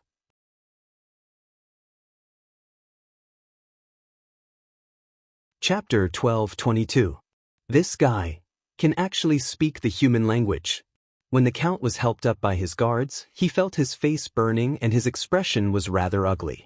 He had intended to show off his power in front of his subordinates and at the same time build up the confidence of the other nobles, but he did not expect to be frightened to the ground by a roar. What was even more embarrassing was that the other party was only one person. "Damn it, I'm going to kill this bastard." Marwain gritted his teeth and raised his hand. When he was about to give the order to shoot, the old scholar suddenly pulled him back, blinked hard, and mouthed 2 words, "Calm down." The Earl was stunned for a moment before he realized what was going on. Indeed, since the demon could speak, there was a possibility of communication. If they could communicate, it would mean a deal and negotiation. The situation was not clear yet, so there was no need to make the first move. He had indeed been influenced by the people of Grey Castle and treated the demon as an irreconcilable enemy. Thinking about it carefully, whether it was a demon or not, the fact that it came alone might mean something, just like a human ambassador. Otherwise, why didn't it make a move? Why did it choose a place where it could see the city wall? If the demon was really as cruel and violent as Grey Castle said, it should have started a massacre a long time ago. The surrounding villages and towns were not protected by the ice abyss and the city wall. The more Marwain thought about it, the more he felt it was reasonable. If he killed the messenger, he would become the enemy of the so-called demon, which was exactly what the people of Grey Castle wanted. However, the Earl could not help but feel embarrassed when he asked the demon to kneel down and obey him, and now he wanted to communicate with it as an equal. Fortunately, the old scholar saw through his hesitation and took a step forward. "What a rude person. Since you can speak the human language, you should have stated your identity and purpose from the beginning. Fortunately, His Excellency is merciful and is willing to give you a chance to start over. Why are you here?" "Well done," Marwain praised in his heart. As expected of a steward poached from the king's city. The 10 golden dragons were not paid in vain. "Before that, I want to ask you one thing." The demon's voice returned to normal. "What is your relationship with the humans of the Fertile Plains?" "Fertile Plains? Where is that?" The group of people looked at each other, their faces full of confusion. However, Marwain knew that this monster was indeed an emissary. "I don't know where you mean by the Fertile Plains," the old scholar said again. "It's like the same piece of land, the north is called the south, and the south is called the north. Even a kingdom is like this, let alone our 2 races. I can only give you an accurate answer if you bring me the map." "No, that's the name you humans gave me. I'm just using it." The other party shook his head slightly. "So that's how it is. You're still the same as you were hundreds of years ago, divided like a plate of loose sand. That's why your reaction is so slow. To think that I was looking forward to seeing all of you at a loss and panicking, shouting that it was impossible, but at the same time, you were powerless against the arrival of fate." What did that mean? The Count could not help but frown. For a moment, he seemed to capture a trace of disappointment from the strange face of the other party. "Don't tell me, you mean the people of Grey Castle?" the chief knight suddenly asked. The demon looked at him. "They've always said that when the bloody moon comes, the demons will appear from hell. Now, they've indeed fled in fear and disappeared a long time ago," the knight said disdainfully. "Of course, if you're fast enough, you might be able to meet them at the harbor in the east." "Is that so?" It looked to the east, then shifted its gaze back. "I'll go there, but not now. Since you know nothing about the fertile plains, I'll make it short. I'm the Sky Lord, the commander of the Western Front Army. Thousands of years ago, our two races signed a protection contract to fight against the witches and their squires together. You serve my race as your master and fight under my command. In return, you'll be in charge of the power and wealth of the human territory. This contract has no expiration date and will not end until the end of the world. As the inheritors of the human race, you should continue to serve my race." The demon's voice became loud again, as if the whole city could hear it. "Now, I demand that you offer up this city according to the contract and immediately serve me." "This guy is crazy." Earl Marwain was dumbfounded. "What a 1,000-year agreement. How can you go back on a 1-year or 2-year contract? Who cares about things that happened thousands of years ago? And you're the commander of the Western Front Army? Which lord didn't send an emissary to negotiate with him first? There should be a limit to your nonsense." "What if I don't agree?" The demon's words were so rude that he could not stand it anymore. "Death will make you submit." The demon who called himself the Sky Lord raised its head. "See, that's fate." The Earl looked up and saw that the mountains in the distance were covered in a thin layer of fog. It was not uncommon to see fog in the impassable mountain range, but this fog was as red as blood, frighteningly red. He did not know whether it was an illusion caused by the reflection of the crimson moon or the fog itself. Another strange thing was that the red fog did not float in the air after crossing the cliffs. Instead, it slowly flowed down from the mountains and formed a hazy waterfall. Could it be that it hadn't made a move all this while just to wait for this opportunity? Marwain felt a little uneasy. Looking at his nervous subordinates, he knew that if he did not act now, they would lose confidence. "Just you." The Earl clenched his teeth and waved his hand. "I've already given you a chance. Shoot." The knight and the guards were stunned for a few seconds before they suddenly came to their senses. They all pulled the trigger and crowbar. More than 10 crossbow bolts of different sizes rose into the air with a buzzing sound and shot straight at the demon. But all the arrows missed their target. The crowd could not believe what they saw. They saw the demon pass through a black hole and disappear into the stone pillar. "Damn it, that's the effect of magic power," the chief knight said in a low voice. "They're no different from witches. Don't be afraid. We're all wearing God's stones of retaliation. Magic power can't hurt us." Marwain clenched the pendant on his chest. "Find it and kill it." The demon is there," a guard shouted. In a flash, it had crossed the barrier formed by the ice abyss and the city wall and quietly appeared in the long street behind the wall. The Earl was alarmed that it could cross the natural barrier in one step.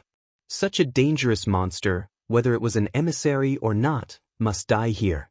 After all, it was only one person.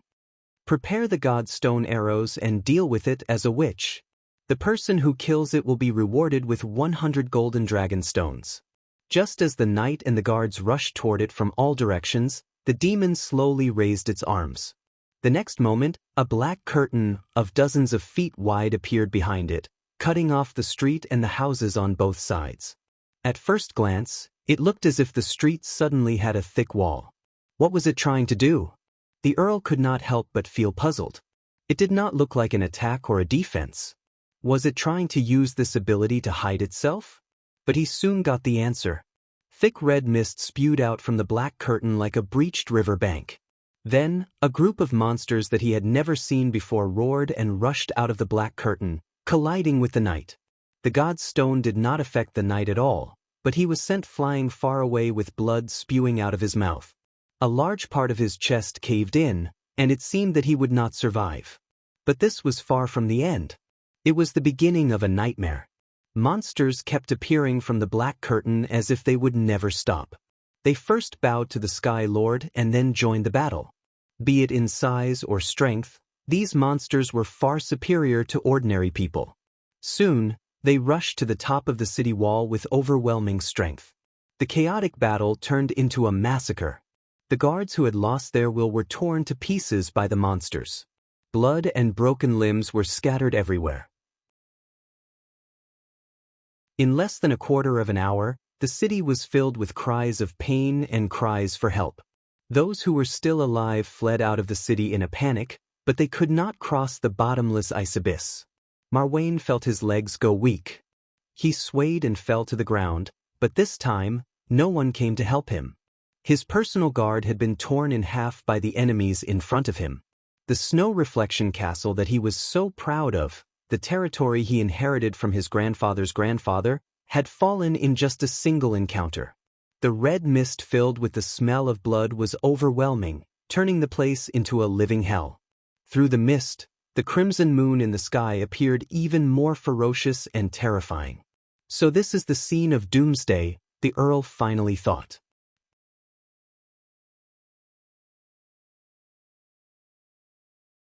Chapter 12:23. Grey Castle, City of Neverwinter. Everyone in the police station was in a hurry. Orders and reports could be heard constantly. The appearance of the bloody moon had become the hottest topic in the city, and the whole organization was busy.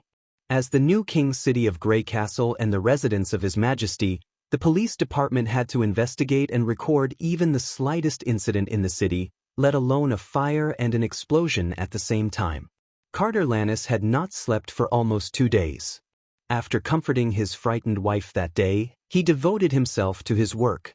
Protecting His Majesty's safety was always the top priority of the Chief Knight, and he would not tolerate anyone causing trouble here. Based on his past experience, if there were multiple incidents at the same time, it must be a gang crime. Therefore, he immediately invited the Neverwinter Detective Group to assist the police department in the investigation. Carter believed that as long as they investigated thoroughly, the conspirators would soon be brought to justice. However, after a large number of reports were submitted, a joint investigation team consisting of the Witch Union, the Security Bureau of the Kingdom, and the Police Department of the Administrative Office was formed. Instead of focusing on the accidents or crimes that happened in the city, the new magic movie would be the main focus of the investigation. "Sir, the witnesses are here," a knight whispered in Carter's ear. "Do you want to start the interrogation?"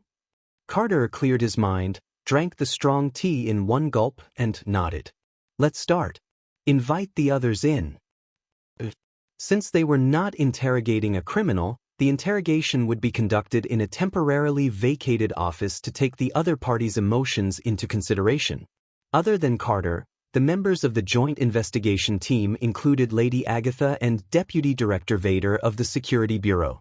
The first witness brought into the room was a hotel maid, 21 years of age, an unofficial resident, and with no criminal record. She looked a little nervous and kept rubbing her hands in the chair. Carter glanced at the documents in his hand and asked in a low voice, "Miss Linglong, right? I'm curious. The ticket price for the premiere of The Dust of World is 50 golden dragon. Where did you get such a huge sum of money?" "Sir, I definitely did not steal or rob this. The guest I took care of, Mr. Victor, has a high net worth. He paid for me. On the day I bought the ticket, many people in the administrative hall saw it. I swear I'm not lying." In fact, he had already sent people to investigate the background of these preliminary investigations. The first question was just to increase the invisible pressure on the other party so that they would not easily speak nonsense. After all, Miss Nightingale was not here. "Victor, right? We'll check with him later. Let's talk about what you saw at the end of the magic movie." "Yes." The maid's voice trembled slightly. "At that time, I didn't quite understand what had happened. It was as if those illusions had become real. After a quarter of an hour, she stopped. Fortunately, the pursuers were repelled by the police.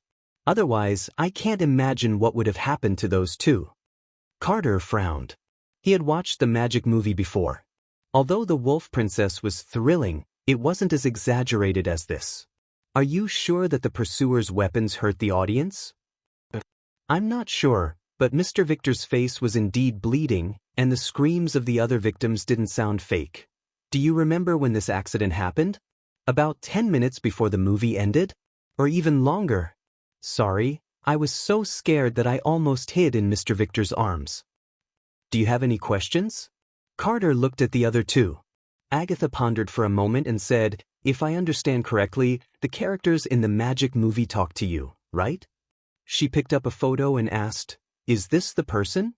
In the photo was an actor from the Starflower troupe who played the witch's guardian.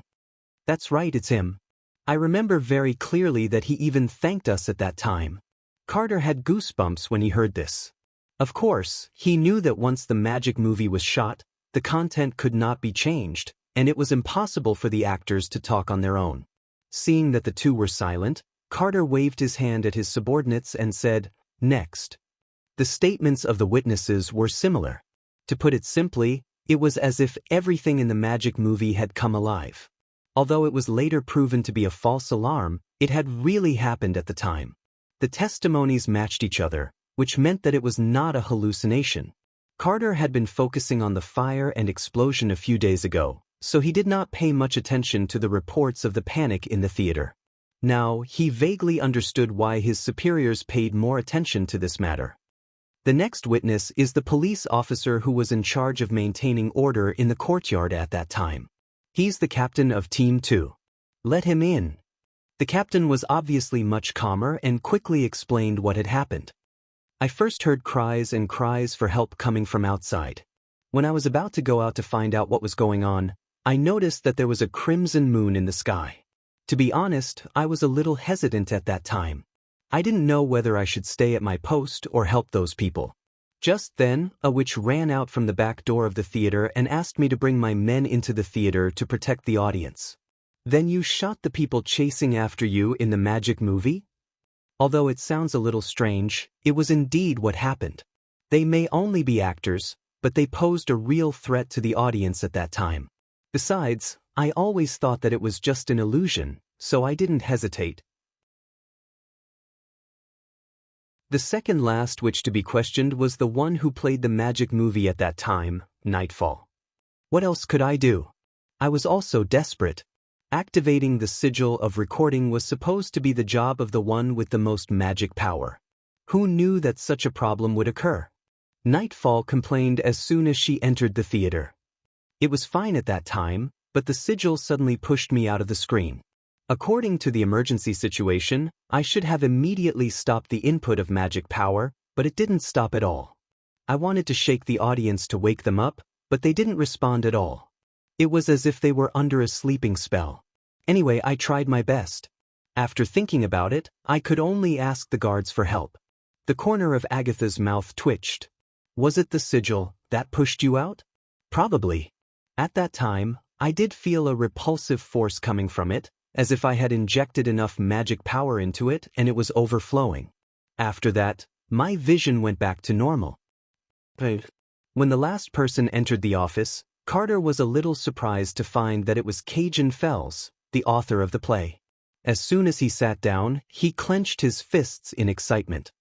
Oh my God, this is definitely the most wonderful play I've ever seen in my life. Were you in the theater at that time? Carter asked with a frown.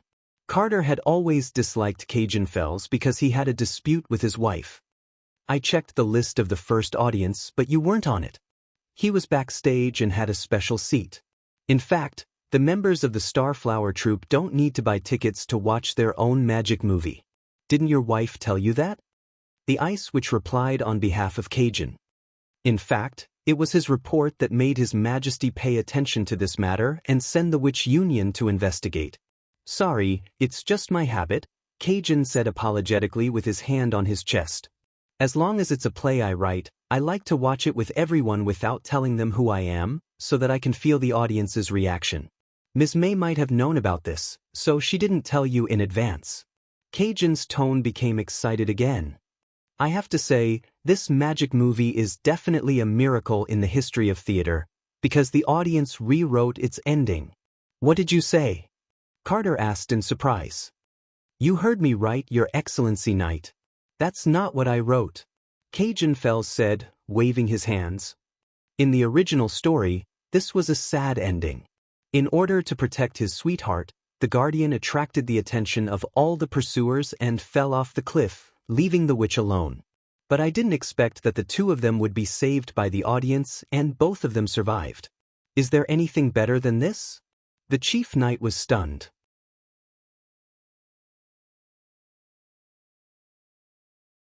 Chapter 12:24. Roland had experienced the most stressful week since he took charge of Neverwinter.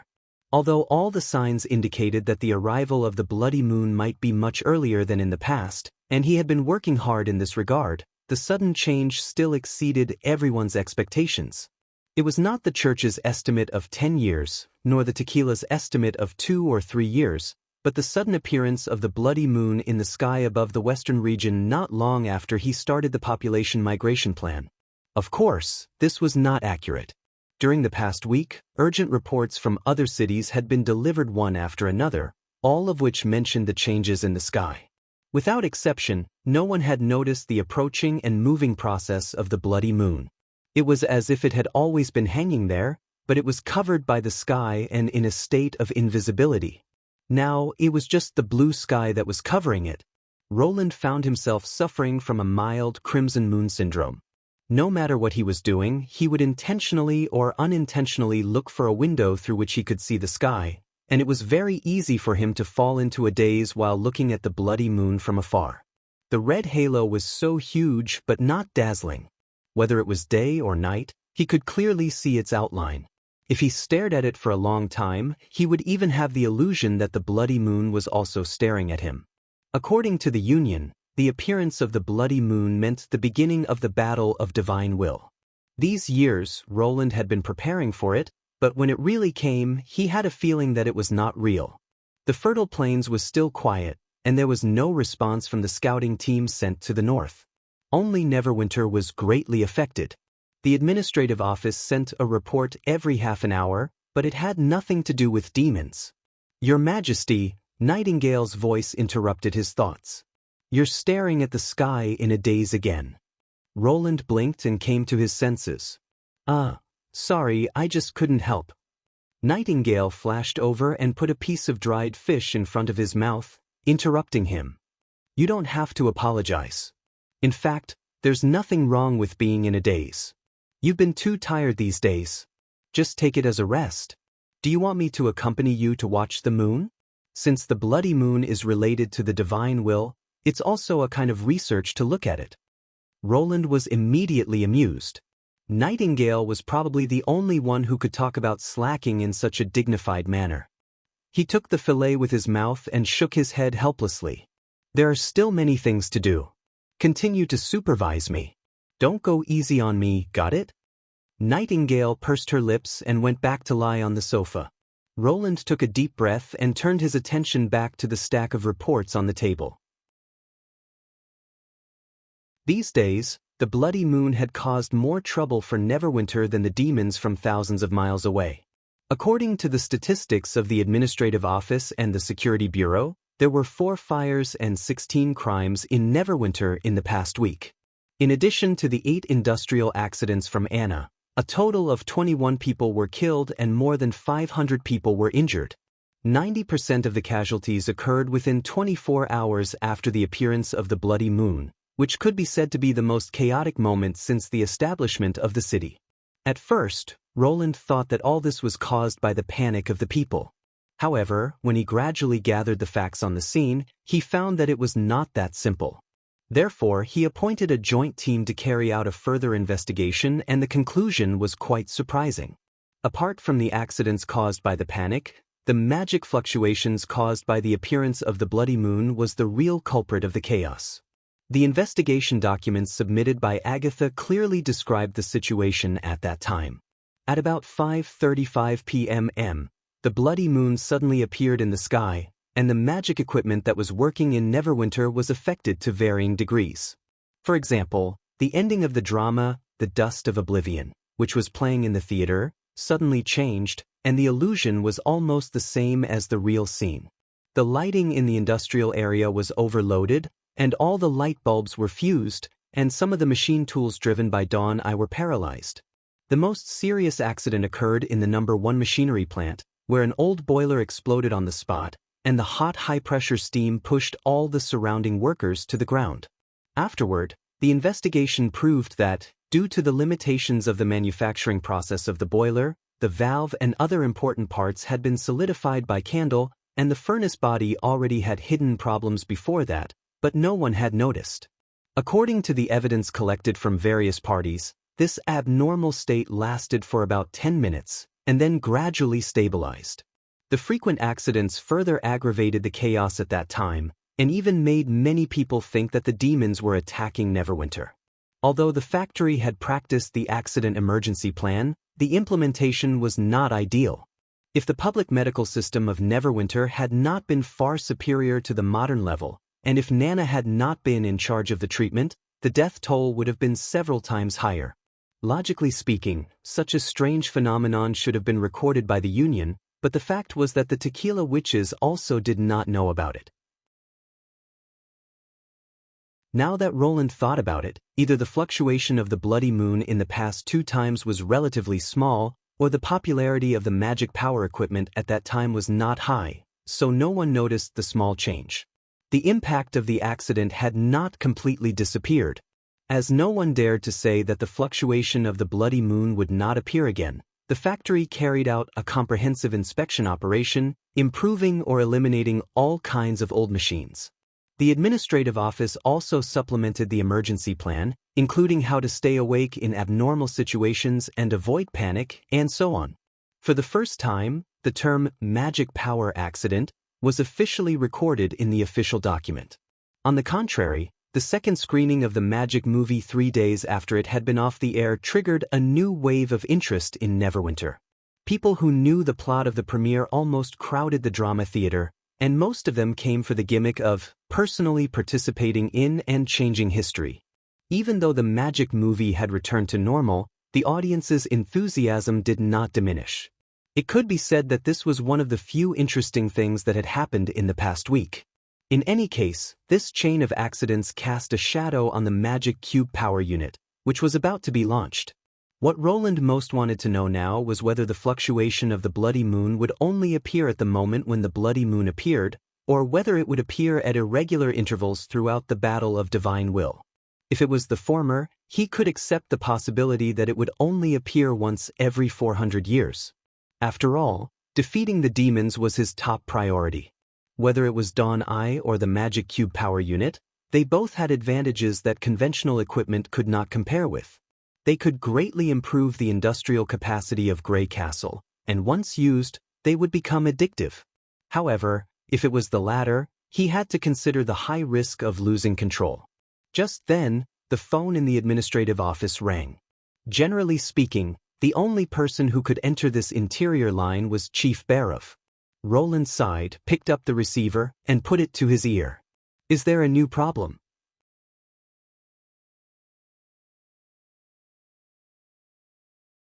Chapter 12:25. Roland had a deep impression of the chief astrologer, who not only scrupulously abided by etiquette, but also paid great attention to his duties. Although he did not make many achievements in stargazing, the Arithmetic Academy did a good job. He not only trained a large number of talents for Neverwinter, but also participated in the overall planning of various departments in the administrative office.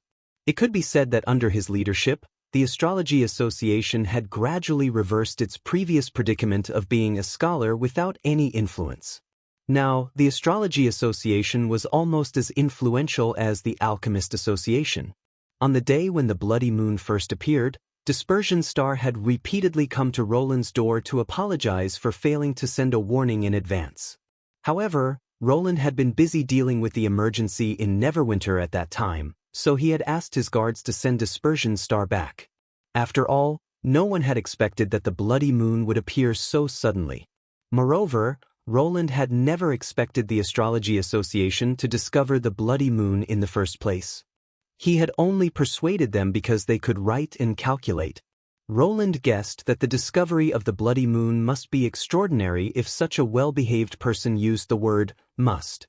After hanging up the phone, Roland immediately took his guards and rushed to the Arithmetic Academy in the south of the city. The so-called observatory was just an attic in the Arithmetic Academy. Before the astrologers moved to the top floor of the Miracle Building, it had temporarily become their temporary place to observe the stars. Of course, due to the construction time of the spectacle exceeding expectations, in order to avoid the huge disparity between the initial expectations and the actual treatment, which would lead to a psychological gap, he also specially made a few large aperture astronomical telescopes for these people and transformed the top floor of the attic into a professional stargazing venue that could rotate freely. Astrologer of Dispersion Star had been waiting for Roland with a group of astrologers for a long time. When they saw Roland, they all knelt on one knee and said, "Your Majesty." "Get up." Roland waved his hand casually, indicating that he had important business to attend to. "Let's cut to the chase. What did you find?" "Your Majesty, please follow me." The old astrologer solemnly led Roland to the top floor of the attic. Pushing the door open, Roland saw that the floor of the room was covered with calculation drafts and hand-drawn lines. Based on his shallow knowledge of astronomy, it should be the calculation of the trajectory of some stars. In fact, his knowledge of astronomy was only enough to scare them at first. After he taught them elementary physics and mathematics, after 2 years of learning, these people's practical application level was already above his. Except for Astrologer of Dispersion Star, the other astrologers did not follow him in. Instead, they stood outside the door. The moment the door was closed, Roland caught a very serious look on the faces of the white-haired people, as if what they were about to say was no different from their last words. "Roland." Nightingale couldn't help but secretly tug at his sleeve. Roland nodded calmly. With Nightingale protecting him, he was not worried about any danger. However, he was curious about what kind of discovery could make these astrologers behave so cautiously. "Your Majesty, these days, we have been observing the trajectory of the bloody moon and the changes it brings." After a moment of silence, Dispersion Star finally said, "Since we failed to accurately predict its arrival, we at least hope to make some compensation, such as determining its location and size. Otherwise, the mission given to the Astrology Association at the beginning will be meaningless. However, the results we have obtained these days are extremely frightening." "Extremely frightening?" Roland frowned. This was not a word that could be associated with discovery. "What do you mean? Get to the point." "Yes, Your Majesty." The astrologer lowered his voice and said, "I'm afraid that the star of extinction is a hoax. The bloody moon doesn't exist." Roland was stunned and then subconsciously turned his head to look out of the window. The scarlet sphere was still hanging high in the air, showing no signs of dissipating. "You mean that thing doesn't exist?" I also thought it was funny when I first thought of this conclusion. However, as the observation continued, no one in the Astrology Association could laugh anymore. Dispersion Star heaved a sigh of relief. Once he started, he seemed to be relieved of a burden and spoke more fluently. "Yes, Your Majesty. It doesn't exist. According to the observation data accumulated in the past 100 years and the knowledge you taught us, we can conclude that such a huge celestial body can't possibly not affect other stars. However, according to the redrawn star chart, we've tracked and calculated the starlight in the original location of the star of extinction and found that none of the stars deviated because of its departure. This means that the star of extinction didn't affect other stars or us. Not only that, it didn't even affect itself. Before this, the star of extinction didn't show any signs of movement, which usually means that it's rotating at the same time as us. But now, it's still at the same time even though it's getting closer to us. It doesn't make sense that the star of extinction doesn't show any change in speed." Roland quickly understood what the old scholar meant. "If we remove it from the sky, then everything makes sense." Dispersion Star nodded. "Everything will be normal when it doesn't exist." In other words, it doesn't make any difference to the world whether the bloody moon is there or not. Roland fell into silence upon hearing this. He roughly understood why the chief astrologer was so hesitant and cautious. The rumors about the bloody moon and the Battle of Divine Will came from the ancient Tequila witches. As the dean of the Arithmetic Academy, Dispersion Star had more or less heard some inside information about them when he contacted the central carrier. If these were all proven to be lies made up by the Union, it would cause irreparable damage to the relationship between the two parties.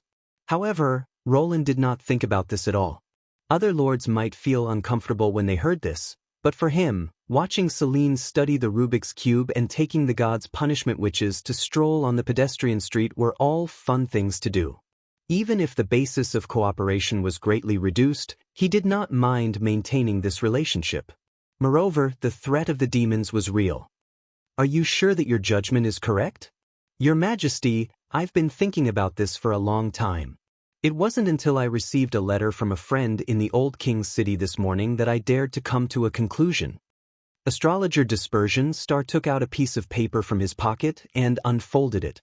It seemed to be a map of the bloody moon. Because of the different observation points, the positions of the stars will be slightly deviated. My old friend used to be a nobleman, but he's very interested in astronomy. Therefore, I asked him to check the star area of the bloody moon from another direction. It turned out that the answer he sent back was very different from the position we observed. It's almost inexplicable as an error. That is to say, if the bloody moon is used as a reference point, it means that it's fixed in one place no matter from which angle we look at it. It's not only stationary relative to the Earth we're on, but also relative to everyone. Hearing this, Roland's heart suddenly skipped a beat.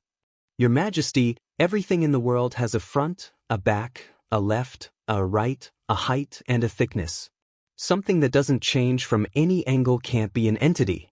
Dispersion Star said word by word. Suddenly, Roland thought of the red spot he saw in the dream world. Although its shape was very irregular, no matter how he looked at it, it always looked the same. In the dream world, it had another name.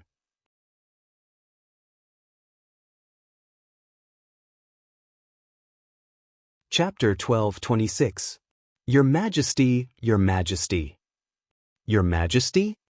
Dispersion Star's voice pulled Roland back from his stupor. Roland rubbed his aching forehead. Are these things only known to the astrologers? All the observations are done by people with star names. The apprentices and the disciples of the Arithmetic Academy don't know about it. The old scholar knelt down again. I see, Roland thought. No wonder the astrologers outside looked like they were going to say their last words when I entered the door. If they could connect the dots, they could also imagine the possibility that the Lord would kill all the people who accidentally knew the truth to maintain the status quo. After all, in the past, the real purpose of the Astrology Association and the rumor of the Star of Extinction were secrets that only the successors of the royal family were qualified to know. As expected of a group of people who had lived in the capital for a long time and were extremely familiar with palace politics, Roland did not know whether he should blame them for being overly paranoid or praise them for their loyalty even though they knew the possible consequences. He shook his head helplessly. You've done a good job. Don't reveal this conclusion for the time being.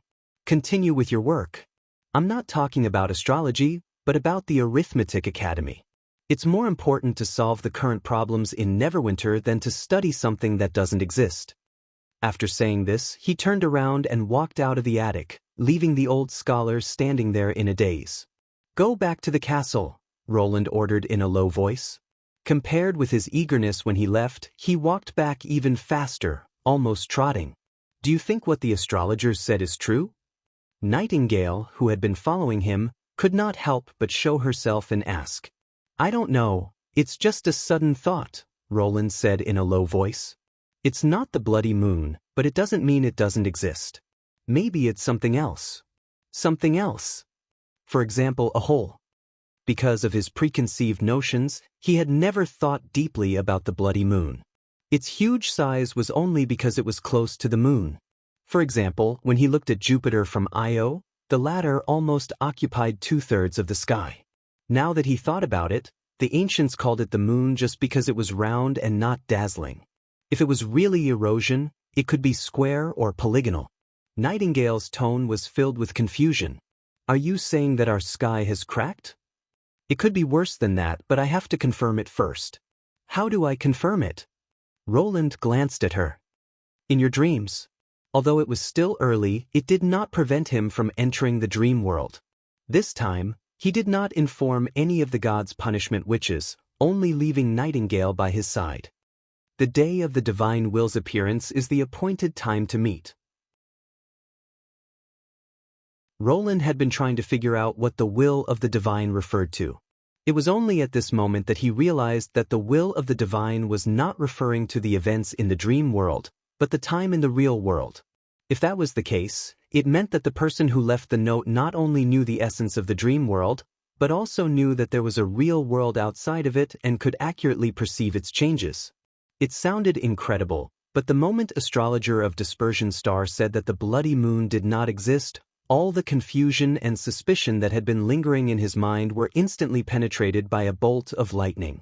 Whether it was the battle of divine will he heard in the Prism City or the unnamed Book of Dreams, they were probably all leading him in this direction. "Uncle, what do you want for breakfast?" Zero stood in front of the sink and asked vaguely with a toothbrush in her mouth when he pushed open the bedroom door. "I'm not eating. Just prepare your own food," Roland shouted without turning his head. He casually put on a coat from the sofa and went out on 2 slippers without even putting on his shoes. At this time, the streets were crowded with people. Youtiao stalls and bun stalls were crowded with students and office workers. The sizzling sounds of frying and shouting interweaved with each other, forming a short but noisy bustle in the tube area. The only exception was the Rose Café. From the signboard to the storefront, it looked out of place with the surrounding stalls, like a gorgeously dressed non-mainstream shop.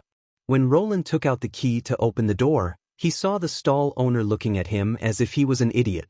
He took a deep breath, pushed the door open and went straight to private room 302. As for why there was only one private room in the whole cafe and the private room on the first floor was called 302, he deliberately ignored it as an insignificant detail. Due to the endless emergencies in Neverwinter this week, Roland had no time to care about the dream world. Now that he put his hand on the doorknob, he felt a little nervous, which was rare for him.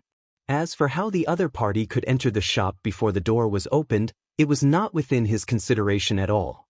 The person who could reflect words in a champagne glass must have incredible power. Not to mention sneaking in quietly, even if he suddenly appeared in front of him, he would not be surprised. Roland took a deep breath and turned the doorknob. The compartment was empty. Except for a low table and 4 chairs, there was nothing else in the small, tofu block. The moment he opened the door, he could see every corner. There was no place to hide. He could not help but feel a little disappointed. He slowly walked to the table and sat down. I guess wrong? Yes, people are not ghosts. How can they teleport here? I should wait a little longer. But more doubts followed. Did the person who wrote the note really know that this cafe, which opened less than a month ago, would come to find me? What if the other party also waited at the agreed place? Or maybe the note was just a prank, thinking that the arrival of the divine will in the real world had nothing to do with the dream world. In the end, he did not have any substantial evidence. As expected, it was not so easy to know the answer. Just as Roland got up and was about to leave the private room, a sweet sound of wind chimes rang. Ding ding dang dang. Welcome light, he subconsciously stopped mid-sentence. The gods' punishment witches did not enter the dream world with him, and Garcia would not come to his cafe for no reason. There should not be anyone who was willing to drink the expensive coffee now. When Roland came back to his senses, he opened the door and looked into the shop, only to see a slightly familiar figure at the door. He had seen the person twice. Once at the newcomer reception in the Prism City. Once at the Reflection Church in the old holy city of Hermes. Roland had only seen her twice, but she had left a deep impression on him. I didn't expect you to open your own Rose Cafe, not to mention in a corner like this. I almost thought you didn't even find the note.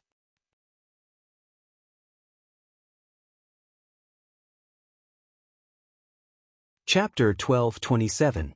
Roland was surprised to see Lon, but he also felt that it was only natural. Who are you? A trapped person looking for help, Lon said as she looked around. Lon looked around. I know you have a lot to ask me. We can sit down and talk. Let's choose this seat by the window. You don't need to go to room 302? He watched as the man chose a seat close to the street and sat down. We agreed on a place to avoid being noticed. Since there's no one else here, we can sit anywhere, Lon said casually. By the way, since we're in a cafe, can you get me an iced dessert? I thought that the secret discussion would be about a shocking secret that would make one's nerves tense, and that the slightest leak would bring about a great disaster. The value of a secret depends on the person who hears it. Besides, staying underground all day and keeping an eye on the erosion, I'm nervous enough. It's not easy to come out, so I want to relax, Lon said slowly. A cup of iced dessert, thank you. Roland stared at her for a while and said grumpily, I only have instant ones. That's okay. Damn it. She's in my territory, but she seems to be the host. Roland thought. He poured the coffee and milk from the fridge into a cup, added 2 ice cubes, and brought it to Lon. His eyes never left Lon during the whole process. Don't worry, I won't disappear. Lon shrugged. That's hard to say, Roland said without blinking. I've asked Garcia to contact you, and I've been to the Prism City twice, but at that time, you seem to have disappeared. Since you left a note, why didn't you talk to me directly? This time, Lon was silent for a long time and then sighed. Because it wasn't the right time, child. It wasn't the right time? Roland paused and said, You mean it's more believable for me to find out that the bloody moon is actually the erosion than for you to tell me? Your reaction is very fast, which makes me look forward to you a little more. Looking forward to helping you? Roland could not help but snort. You don't look like someone who needs help at all. Then what kind of performance do you think will make you believe me? Impatiently begging? Hug your thighs and cry? Or promise a bunch of generous rewards? Lon shook her head. No, even if I did that, you wouldn't believe me easily. That would only make things worse. If you don't do it, how will you know the result? Roland wanted to reply half-jokingly, but he swallowed the words that were about to come out of his mouth. She was not a peer like Garcia. She was the chief disciple of the Martialist Association, Garcia's master, and Roland's senior. If she counted the sigil of recordings she saw in the Reflection Church, then she was probably 700 or 800 years old. Looking at this character who seemed to have walked out of history, he found that he could not help but restrain himself. All right. Roland sat down opposite Lon and tried to sort out all the questions in his head. Were you a member of the Union? He asked. I have nothing to do with your world. Lon replied, I was born here, so I will sleep here, even though it will be an extremely long process. But I've seen your portrait in the Reflection Church. It's not strange to have similar appearances, she interrupted. Not to mention that it's recorded in history, so it doesn't have much value as a reference. That's too much of a coincidence. Roland frowned. If you look at the timeline long enough, you'll find that any coincidence is nothing more than that. Instead of worrying about the past, it's better to focus on the present. Lon might not know anything, or she might be deliberately hiding it. However, Roland knew that without Nightingale's help, he would not be able to tell the truth from a few sentences. Since Lon had answered in this way, there was no point in dwelling on it. It was better to ask other questions. So, what is magic power? Lon raised the corner of her mouth. You should have guessed it, it's nothing. All existing systems can't explain it because it doesn't belong to this world, just like low-dimensional creatures can't understand high-dimensional structures. The only thing we know is that we can use it, so you can also use a common term to describe it, the power obtained by chance. Sure enough, it's the same as the force of nature. Roland thought to himself, no, that's not right. It's not that magic power is the same as the force of nature, but that they're the same thing. The dream world had become what it was in order to explain what magic power was from another perspective. So the explanation you gave at the freshman welcoming party in the Prism City, and the speculation in the book Raison d'être, are they all true? One was the origin and nature of the erosion, and the other was the inference about the battle of divine will. These were the two questions he wanted to find out the most. Not exactly, but you can think of it that way, Lon answered in a surprisingly straightforward manner. I want to know the exact way. That's beyond your ability to understand, and you can't express it in your language system. Lon took a sip of coffee. Besides, all my actions are monitored by God. Once I reveal any information that might endanger God, both worlds will be destroyed. Therefore, please remember one thing. Only what you personally comprehend is the true answer. Roland could not help but twitch the corner of his mouth. Isn't this equivalent to saying that even if I lie, it's for your own good? It has the ability to destroy the world. That's why I used God to refer to it. After all, it's the most likely image in your mind to have this ability. What's God's purpose? To continue the battle of divine will. Then what's your relationship with God? This time, Lon did not answer immediately.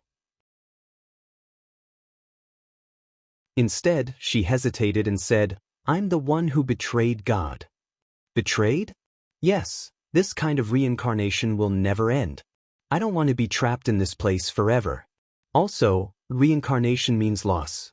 One day, God will also collapse. When that time comes, no matter which world it will become dead silent. Roland looked at her for a while.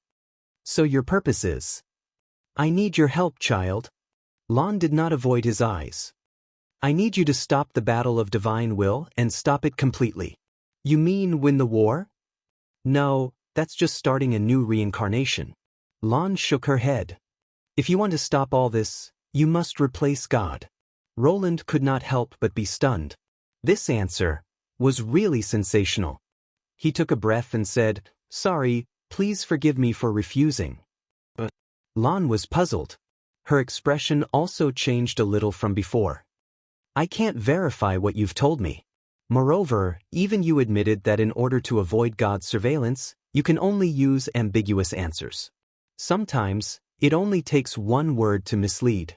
This means that I may have been deceived by you and am counting money for you. After all, you said you betrayed God. Isn't it easier to betray me? Roland spread out his hands. I'm not good at pulling chestnuts out of the fire. So, you'd better find someone else to replace God. If you can do this, stop. Roland stretched out his hand. Didn't you say you wouldn't promise a lot of rewards? You just said that this would only make things worse. This time, Lon stared at him for a full 10 minutes. No. I changed my mind. That's not very useful. Roland got up and poured himself a cup of coffee. Empty rewards are like hanging a carrot in front of a donkey. It looks good, but it's meaningless if you can't eat it. You should at least hear me out. I said, you can let ashes return to the world. Bang, bang.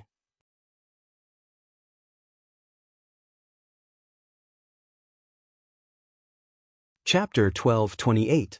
How do you know this name? Lon said calmly. Although I was born here, it doesn't mean I know nothing about your world. Have you ever heard of the realm of mind, or the origin of magic? Roland immediately remembered what Caberdabi had told him. He rushed to the table and asked Lon in a deep voice, Is she in the realm of mind? Of course not. The realm of mind remembers her.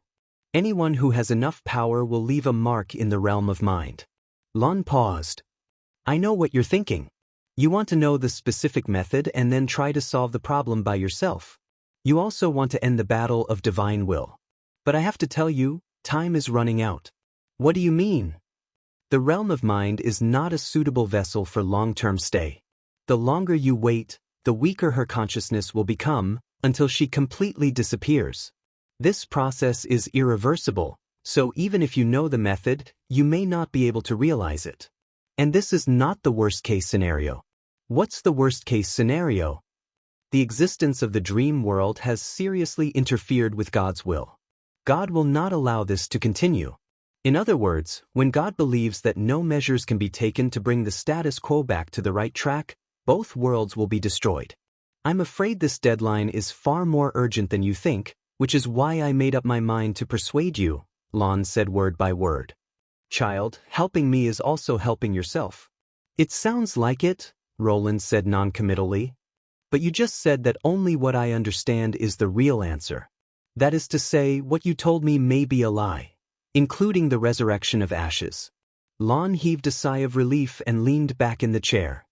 You can understand it this way, because I don't want you to think that I'm deceiving you until the end. It's also a proof of my sincerity. Roland fell silent. There was no doubt that this was a dilemma.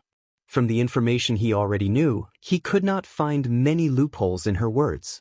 For example, he had heard about the threat of the dream world more than once from the magic creatures. Although he did not know how he had provoked them, the hostility shown by those monsters was real. Combining this with Lan's information, it meant that the magical creatures were the subordinates of God. However, it would be too rash of him to believe that everything she said was the truth. After all, Lon had the final say on what kind of information would harm the gods. If he made a deduction based on the wrong clues, the conclusion he came to would undoubtedly be even more wrong. The safest way was to prove it bit by bit. The problem was time. Without being able to determine that there was not much time left, choosing to play it safe was also a risk. As long as he closed his eyes, the image of Tilly crying in his arms would reappear in his mind. Even though she had restrained all the sorrow in her heart, compared to the original appearance, her eyes still lacked some spirit, like jewelry covered in a light layer of dust. Some people often say that this is the proof of maturity. Only by experiencing loss can one know how to cherish. Roland scoffed at this kind of chicken soup for the soul. Never losing was the choice of a mature person. As for pain, anyone could experience it if they wanted. Now that there was such a possibility, he could not remain indifferent no matter what. Roland tried his best to suppress the turbulent emotions in his heart. He pretended to be reluctant and sat down in front of Lon again. But I can't promise you so easily. Let's talk about the method. What should I do to bring her back to that world? This matter doesn't conflict with the help I need. In other words, the two are the same thing, Lon replied slowly. First, you have to find the realm of mind and enter it. This step must be carried out in both worlds at the same time. Otherwise, it's impossible to succeed. Roland was surprised. 2 worlds? Wait, you mean the origin of magic really exists? Yes, it's not something illusory. It's something that can be seen and touched. It's completely different from the emptiness caused by the erosion. Lon nodded. In fact, it's close to the north of the Land of Dawn. We call it the Bottomless Land. Roland's heart skipped a beat. This term seemed familiar. But the north has been occupied by demons. You know demons, right? They're the enemies of the battle of divine will. I can't help you with that world. Interfering with the battle of divine will is a taboo for the gods. You can only solve this problem yourself, Lon said calmly. Defeat them, carve a bloody path, and then reach the bottomless land. If you can't do this, there's no point in talking about it. That's why she said that even if I know the method, I might not be able to make it in time. Roland pondered for a moment. All right, even if you didn't say anything, I'll still drive the demons out of the Land of Dawn. Then how do I reach the realm of mind from the dream world? Since it's fake, there's no need to go through so much trouble. Before I answer you, I want to ask you a question. Lon looked out the window. Do you really think that this world is fake? Roland was startled and involuntarily followed her line of sight. The rush hour for school and work had passed, and there were fewer people on the street. The stall owners finally had time to rest. Some were counting the morning's harvest, their faces full of joy. Some lit up a cigarette and sat at the entrance to read the newspaper. Instead of students and office workers, the uncles and aunties who lived here carried their grocery baskets and shuttled through the narrow streets. When they passed by the Rose Café, they would look at it with disdain or whisper to their companions, as if they were mocking the taste of the shop owner. Roland knew that if he went out and argued with them, he would not get the lines that he had long prepared. Instead, he would get a bunch of curses that reflected the subtlety of language, and the kind that would be retorted 10 times. The other stall owners would not show an indifferent expression. Most of them would form a row and happily watch the battle for the king, or the rookies pecking at each other. Faced with such a world, he suddenly realized that he could not simply say the word yes. How can a person distinguish between reality and fiction? Lon asked in a low voice, somewhat absent-minded. Is it true that a person has to have a body to be considered as a real life? If a thought has emotions and self-consciousness, just because it's not fixed or exists in the form of energy, does it not count as a real life? I think it should be. Lon withdrew her gaze. Then you have to protect this place. Once it's destroyed, the trillions of lives in this world will disappear, and the loss will be even greater than that of the outside world. If you lose it, the realm of mind will be closed to you forever. Is the entrance to the realm of mind in this city? To be precise, this is the realm of mind, Lon corrected. You're now in the realm of mind. Roland's eyes widened in surprise.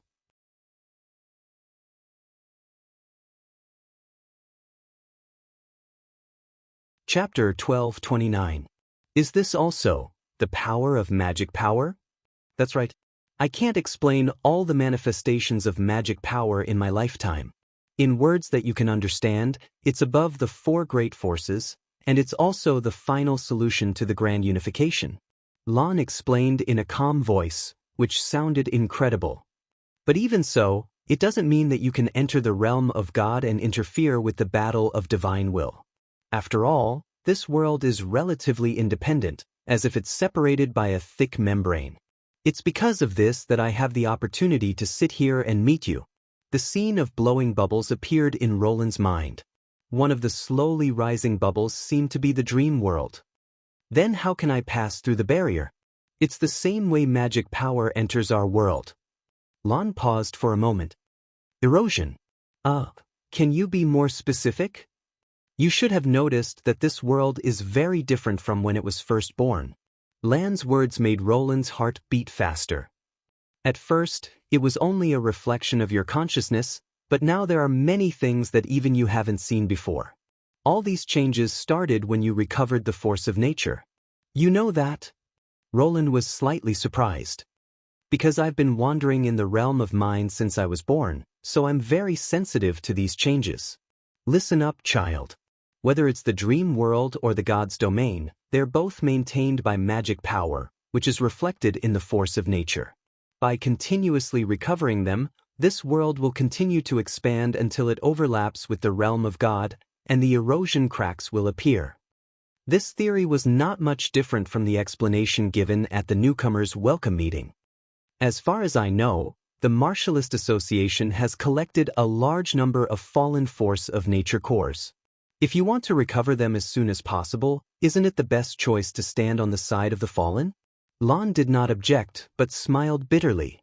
Unfortunately, I'm only a disciple of the Defender, so I can't take you into the central shelter of the Prism City.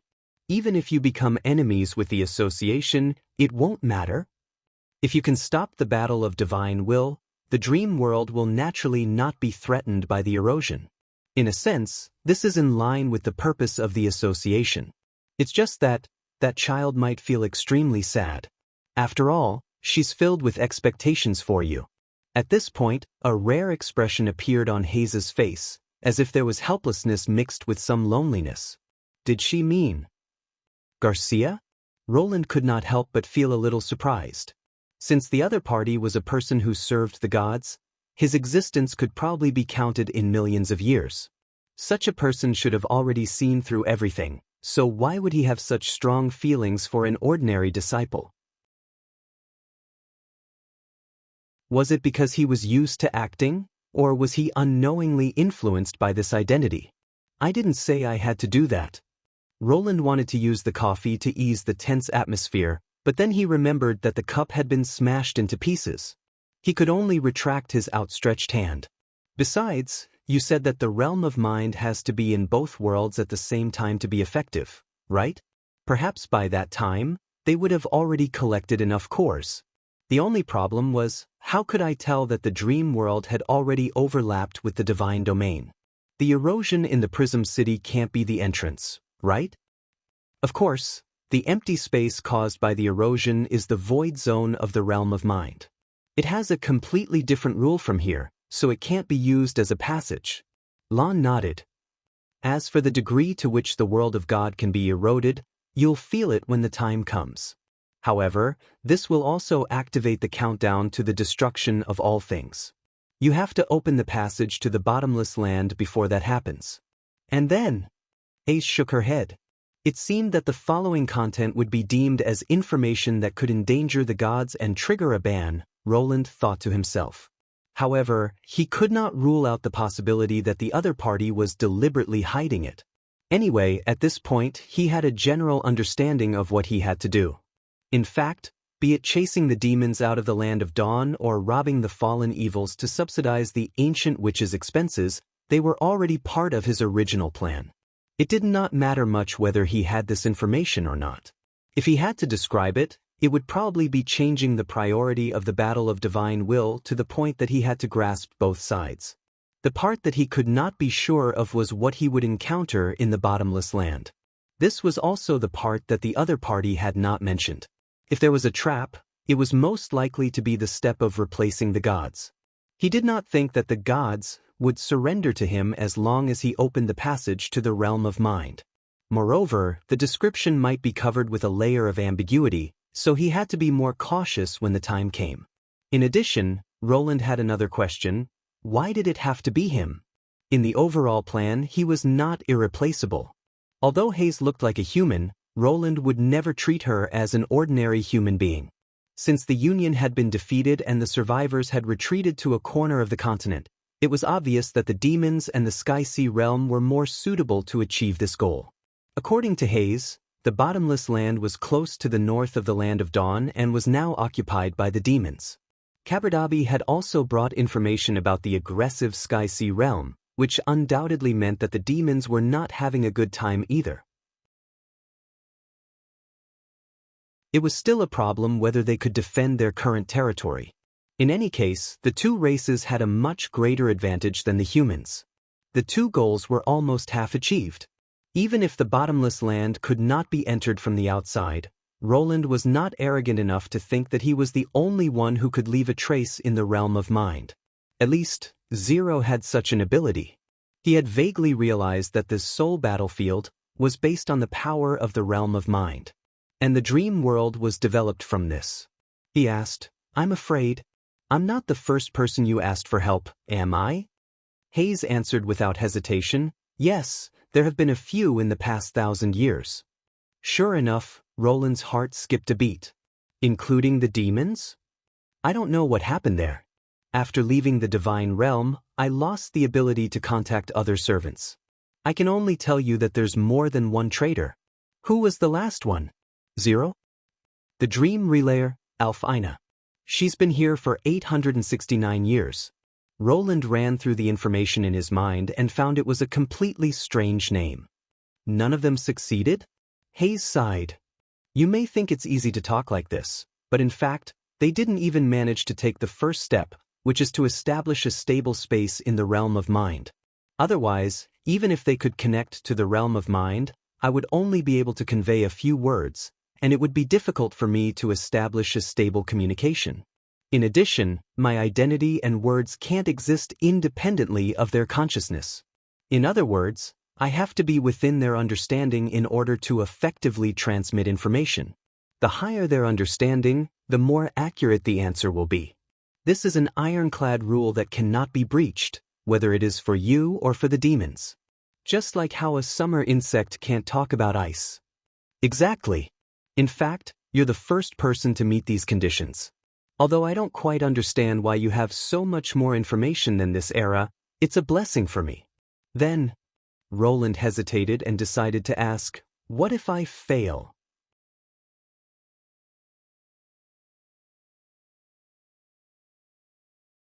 Chapter 12:30.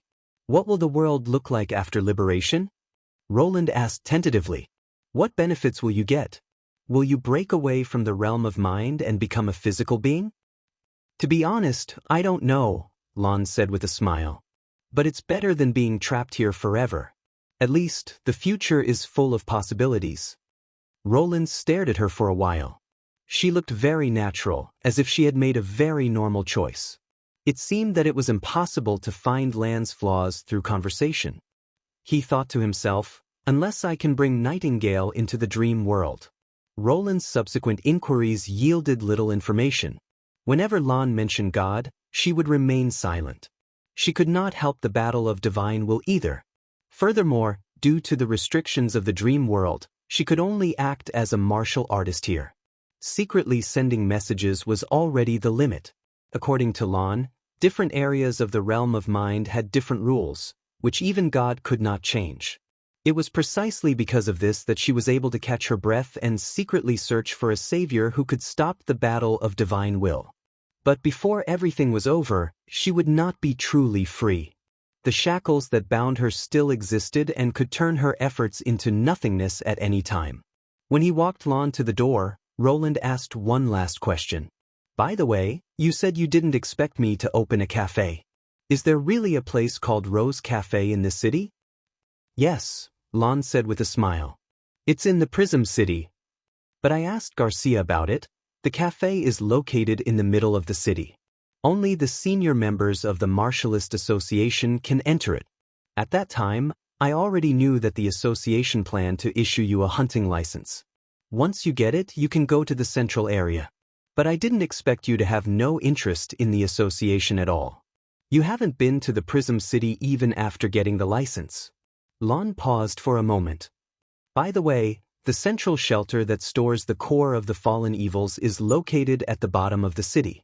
Usually, only the guardians and above can enter it. So that's how it is. Roland finally understood why he couldn't find the rendezvous point. It turned out that the Rose Cafe was a welfare facility for internal personnel, and only the higher-ups could use it. And the next meeting in what cafe, if necessary? After all, there are 2 roses now. The old place is better. She looked at the towering tube-shaped building and said softly, Garcia lives in this building, right? It's not a bad idea to come here once in a while. Might like it here. Perhaps? He didn't even know if he liked it or not. Roland raised his eyebrows and did not reply. After saying goodbye, Lan's figure gradually disappeared into the alley. Roland leaned against the door of the shop, digesting the huge amount of information he had obtained from this conversation. Both the dream world and the real world seemed to have become unprecedentedly clear. Magic power, divine will, realm of mind, land of dawn, bottomless abyss. These terms were no longer simple concepts. Through the new information he obtained, they became a whole. While he was deep in thought, he suddenly felt a strange tremor pass through his body.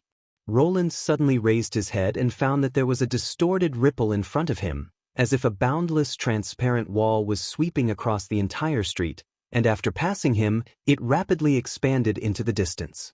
What's going on? He looked at the other people in the community in surprise, but those uncles and aunties did not seem to notice anything different. They were still talking and laughing as they went about their own business. If he had not had a similar experience, he would have thought that he was hallucinating. I can't be wrong. Roland clenched his fists. This was a change that only he could feel, and the fluctuation was similar to the reaction he had when he retrieved the magic creature's core. Although the former made him feel comfortable and warm, the latter made him feel a faint sense of uneasiness. Could it be that something had impacted the dream world, resulting in such a phenomenon? Unfortunately, Lan had already left, and he did not go to the Prism City to get the association's dedicated mobile phone. Otherwise, he might be able to ask her something. Roland suppressed his distracting thoughts, locked the door of the cafe, and returned to the tube-shaped apartment. He had planned to disconnect from the dream world and return to reality, but when he pushed open the door of room 0825, he saw Zero's sneakers at the entrance. He was surprised. He had talked with Lan for more than an hour, and it was already past school hours.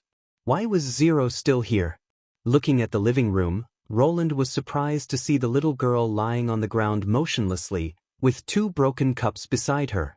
No way! He quickly walked up to her, squatted down, and held her wrist.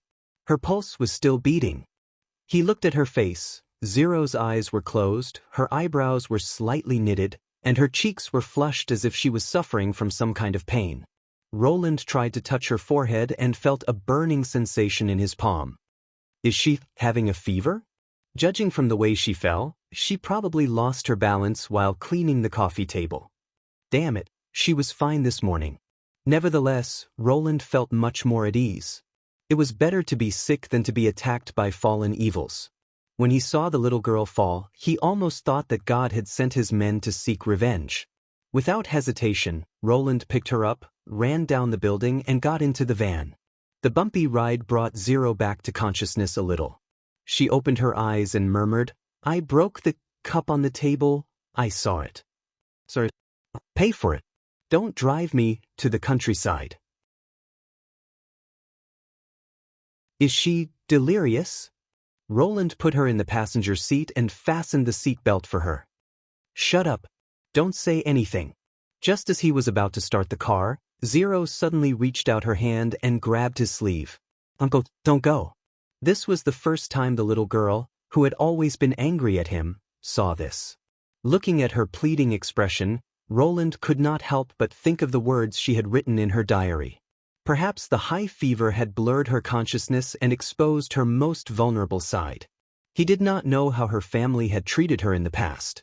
Thinking of this, he could not help but sigh. "Don't worry. I won't let you go before you pay the rent." Hearing this, Zero slowly closed her eyes, but she still did not let go of his hand.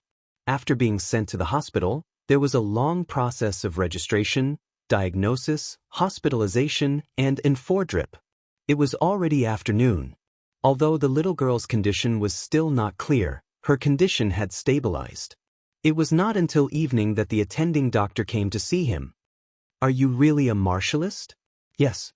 "What's wrong?" Roland asked. "Please don't tease us next time," the doctor said grumpily. "That girl isn't sick at all. She has awakened the force of nature.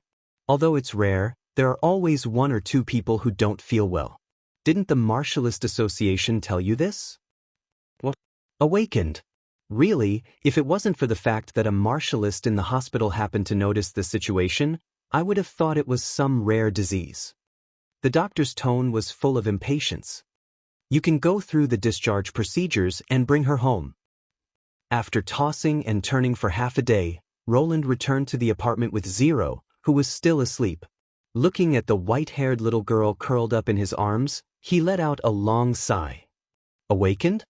He did not expect that as a former pure witch, even in this world, she still could not escape the favor of magic power. It could only be said that this was fate. Fortunately, he was watching over her in the dream world, so she would not repeat the mistakes of her previous life. At this time, the sky was shrouded in darkness. In the long corridor, there was only a row of old chandeliers giving off a dim yellow light and the occasional flying insects bumping into the light. When he got closer to 0825, he unexpectedly saw another familiar figure, Garcia. The other party was leaning against the door of his house, sitting in the corridor in a daze.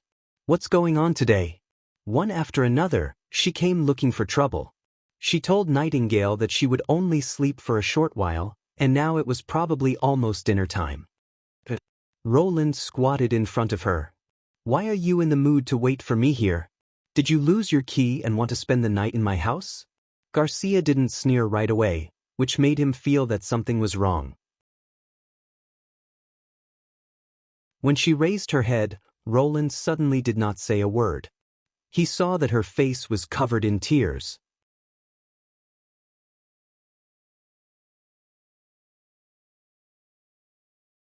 Chapter 12:31. Roland did not come back to his senses for a long time.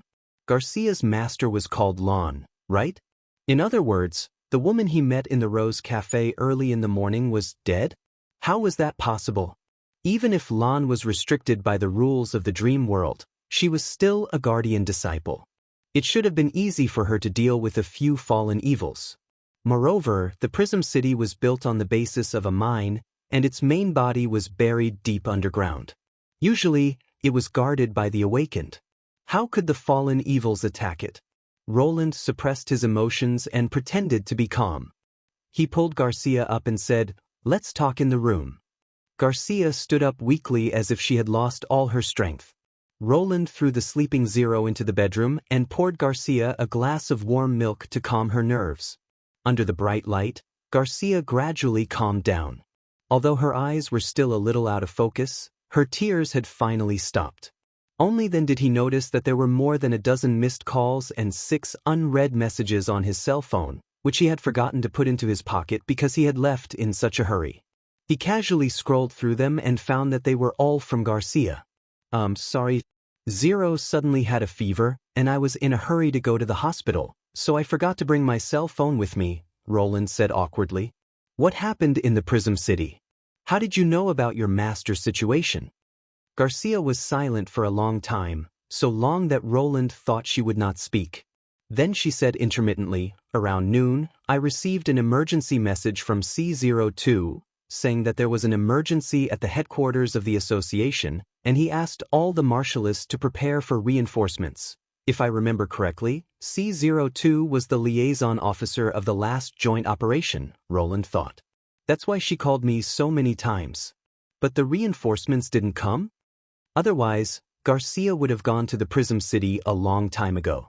Yes, because the culprit was... The erosion in the middle suddenly expanded, Garcia murmured.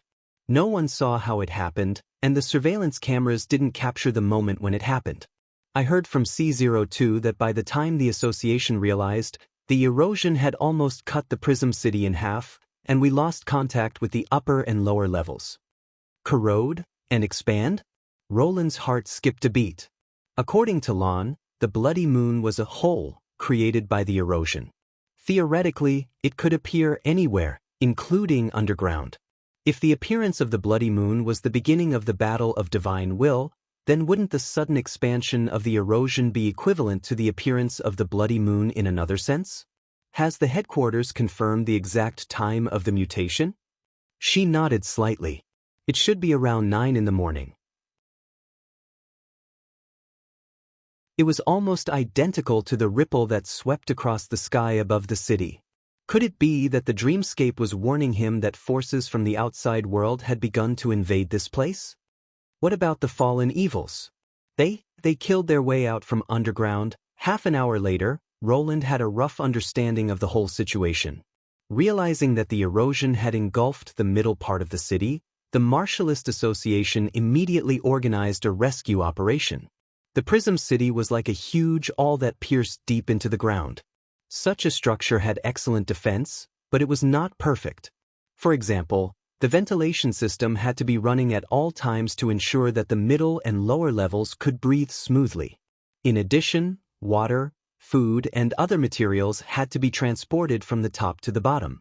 Therefore, when the erosion cut the Prism City in half, the lives of the lowest level workers were in danger. The association's top priority was to find out the scope of the erosion and try to find a suitable passage to reconnect the upper and lower levels. When the Prism City was first built, they had considered such a situation, so they had set up several sets of backup evacuation wells around the city. So far, they had been able to deal with the erosion in an orderly manner. Since the possibility of an enemy attack was ruled out, the Martialist Association naturally canceled the request for reinforcements. At that time, the guards and the disciples were all there, and the headquarters urgently needed engineering and medical teams, so the Martialist Association, which was of little help to the rescue operation, was put on standby. However, something that no one expected happened. Just as everyone entered the evacuation wells to explore the lower levels, Lan's team in exit number 04 was suddenly attacked by fallen evils. Later, someone recognized that many of the fallen evils were the association's companions who had been trapped in the lower levels. This sounded extremely shocking and incredible. No one knew what had happened in the lower levels of the city in the hours after the connection was broken. However, what appeared in front of them was a group of monsters who had fused with the fallen core. There were both ordinary workers and martialists among them. Those who could enter the lower levels of the Prism City were undoubtedly the most reliable core members of the association. What made them betray the association in less than half a day was still unknown. However, there was no doubt that the moment they fused with the fallen core, they were no longer human beings. Even Roland was surprised for a long time when he heard this, not to mention the shock of the rescue team at that time. As a result, Lan's team was caught unprepared. Lan's team did not have the upper hand in terms of both strength and quantity. Thanks to her outstanding performance, they did not end up being wiped out. However, as the team leader, Lon did not return to the surface safely. When she was closing an isolation door, she was attacked by several fallen evils. Garcia could not help sobbing again. Roland poured her another glass of milk.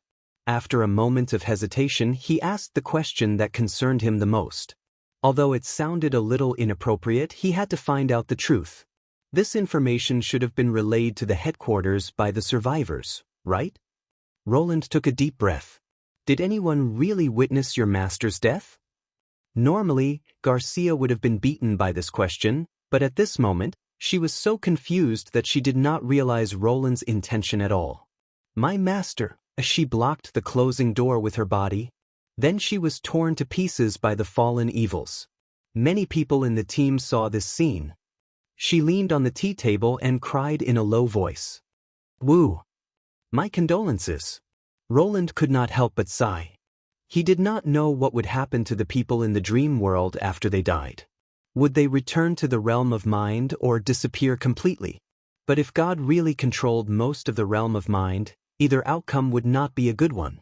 Without the protection of the dream world, it was obvious what would happen to a traitor. Roland could not blame Roland for associating this matter with God. This change seemed to be a trap set up for Lon. Similarly, Lon was not the only target of God. The dream world was the thing that God wanted to destroy the most. Then you have to protect this place. If you lose it, the realm of mind will be closed forever. Roland could not help but think of Lan's warning. It seemed that he would also have to fight a battle of divine will in the dream world. His opponent was neither the demons nor the sky-sea realm. He would face God directly. Hold on. A noisy voice rang in his ears. It seemed to be very far away, but also seemed to be right in front of him. What happened? He felt excruciating pain all over his body, and his legs felt like they were broken. This was the first time he had encountered such a serious injury. Even during the promotion ceremony, he had not been in such a sorry state. For a moment, he even thought of the word, death. That's right, he was about to die. The vitality in his body was slowly fading, replaced by a bone-piercing chill. His consciousness was like a ball of sand, and it was difficult to concentrate and think. Hold on, the voice came closer. Is someone there? Strange. This language, I seem to have heard it somewhere before. There's still one alive here. Someone help me move this damned stone away. She looks seriously injured. Hurry up. 1, 2, 3. In an instant, he felt the weight on his body lighten, and then he was lifted onto a soft bed that could be moved. Hold on, you'll be fine, someone said above his head. The association has prepared the best doctors and equipment, as long as you can hold on until you reach the hospital. Hospital? What does that mean? Are these people saving me? Oh yes, you came from the Kargard Peninsula, right? What's your name? My name? Yes, do you remember? He used the last of his strength to reply.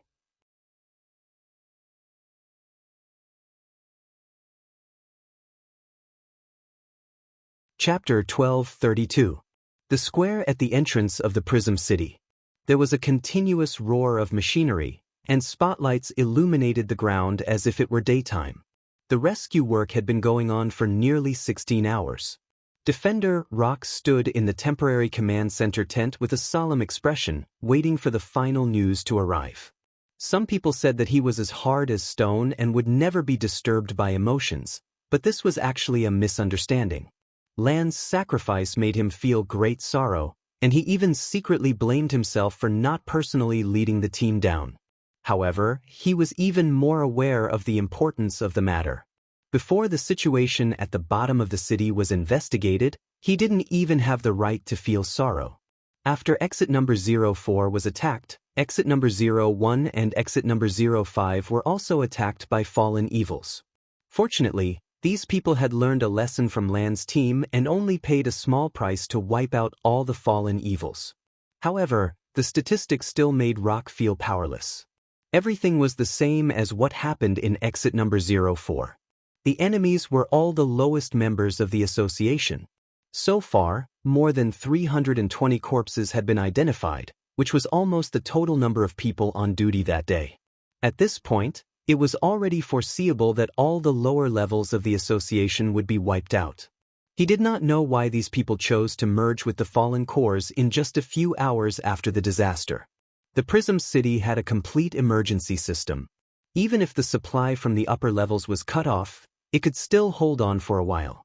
They should have known that the association would never give up on any of the trapped people. As long as all the evacuation wells were not destroyed at the same time, they would soon be able to see the light of day again. However, Rock was not in the mood to guess what had happened at that time.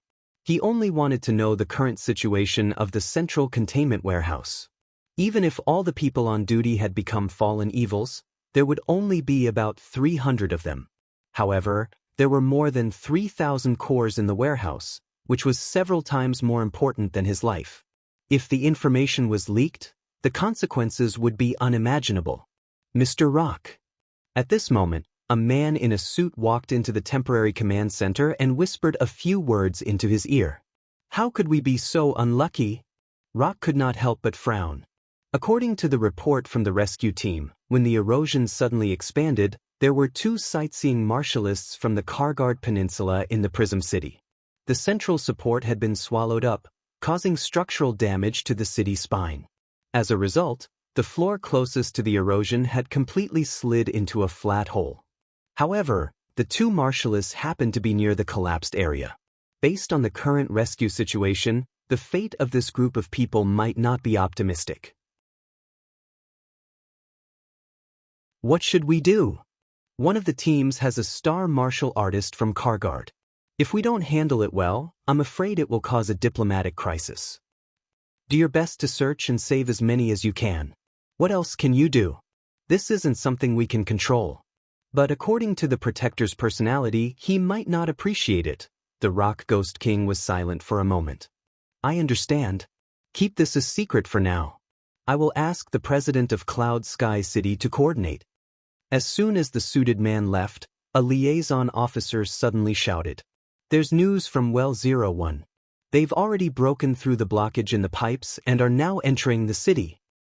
Connect the signal to the main screen, Rock said in a low voice. Understood. After a burst of static, an image from the front line appeared on the main screen. The shaking lens should have come from the leader's head-mounted camera. The lighting under the city was good, but the light was flickering. Apparently, the emergency motor was still working. Based on this, it could be inferred that the elevators and other transportation devices were also working, which could save a lot of time for the rescue. However, no one in the command post cheered. Everyone's eyes were attracted by the abrupt red spot on the screen. Its outline was irregular, but it was perfectly embedded in the reinforced concrete, as if it was an asymmetrical work of art. But Rock knew that it was not a coincidence. Anything that came into contact with the erosion would be devoured without exception, including the force of nature. It was the erosion that split the Prism City into 2 parts. Ignore the damage to the headquarters for now, he ordered. Go to the bottom floor immediately. I want to ensure that the central containment warehouse is safe. After receiving instructions, the rescue team went all the way down and did not encounter any more enemies. However, Rock Ghost King did not see too many traces of fighting either. It was quiet everywhere, and the furnishings were still maintained in an orderly manner. It was as if this place was not the site of a disaster, but had been abandoned on purpose. When the team arrived in front of the containment warehouse, there was a gasp in the temporary command post. Even Rock could not help but clench his teeth. The body of the other defender, Wrath, had been broken in 2.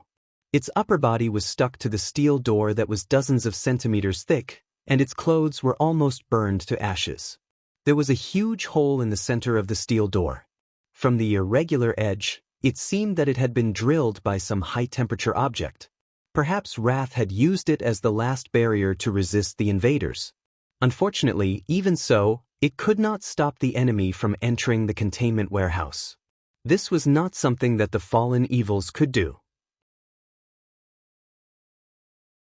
After the team spent some effort to open the door, they found that the area where the fallen core was stored was empty. The command post fell into a dead silence. Everyone stared at the big screen, their eyes lifeless. Sure enough, Rock clenched his fists. He knew that those people at the bottom would not accept the fallen core for no reason. "Show me the video, I want to see what kind of monsters these invaders are." His thunderous voice exploded in the tent and woke everyone up. The timely switch of the emergency power supply did not affect the entire monitoring system too much. Except for a few damaged probes, most of the data was intact. The technicians who entered the well later quickly connected the backup storage hardware, and the video data were continuously transmitted to the ground through a temporary optical cable. The higher-ups in the command post also saw a very shocking scene. When the erosion expanded, several balls of viscous blood dripped from the red hole and smashed on the floor below. The liquid-like things twisted for a moment and turned into human shapes. One of them seemed to have the ability to melt everything. In the blink of an eye, it burned through the floor and reached the bottom of the city. There was another monster that was even more terrifying. It could almost control the martialists who came by following the sound and turn them into mindless dolls, looking like low-level fallen evils who had been tempted by the force of nature. In less than half an hour, the entire bottom collapsed. Those who were still alive merged with the fallen core and became the enemy's puppets. After the monsters swallowed the remaining cores, they directly melted a passage in the containment warehouse and disappeared from the camera. It was the first time that Rock had seen such a way of using power, let alone enemies born from the erosion. He could not help but think of the survivors' report from the last joint annihilation operation organized by the association and the monsters that appeared in the artificial erosion. It seemed that the concept that the erosion could devour everything needed to be changed. At the same time, perhaps the concept that the erosion did not distinguish between good and evil should also be changed. Based on the current situation, these monsters that came from within the erosion and were obviously not fallen evils were full of undisguised hostility towards human beings. However, Rock also knew that no matter how difficult the enemy was to deal with, as long as the martialists worked together, they would eventually find a way to fight it. The most important thing at the moment was to inspire people. If the enemy was too powerful and made people fearful, everything would be over. Everyone, as you can see, this is not a simple accident, but an invasion launched by the erosion. He stood up and said loudly to everyone, "This may sound unreasonable, but the truth is right in front of us. Let me make it clear, this is a war. They have a clear goal, and they came prepared. They just want to take our world. I will immediately contact the local martialist associations and gather all our forces to help the Prism City destroy the enemy."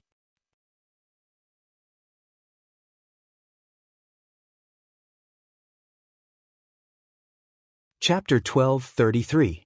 Roland stayed with Garcia until about 4 o'clock in the morning, and then Garcia slowly fell asleep.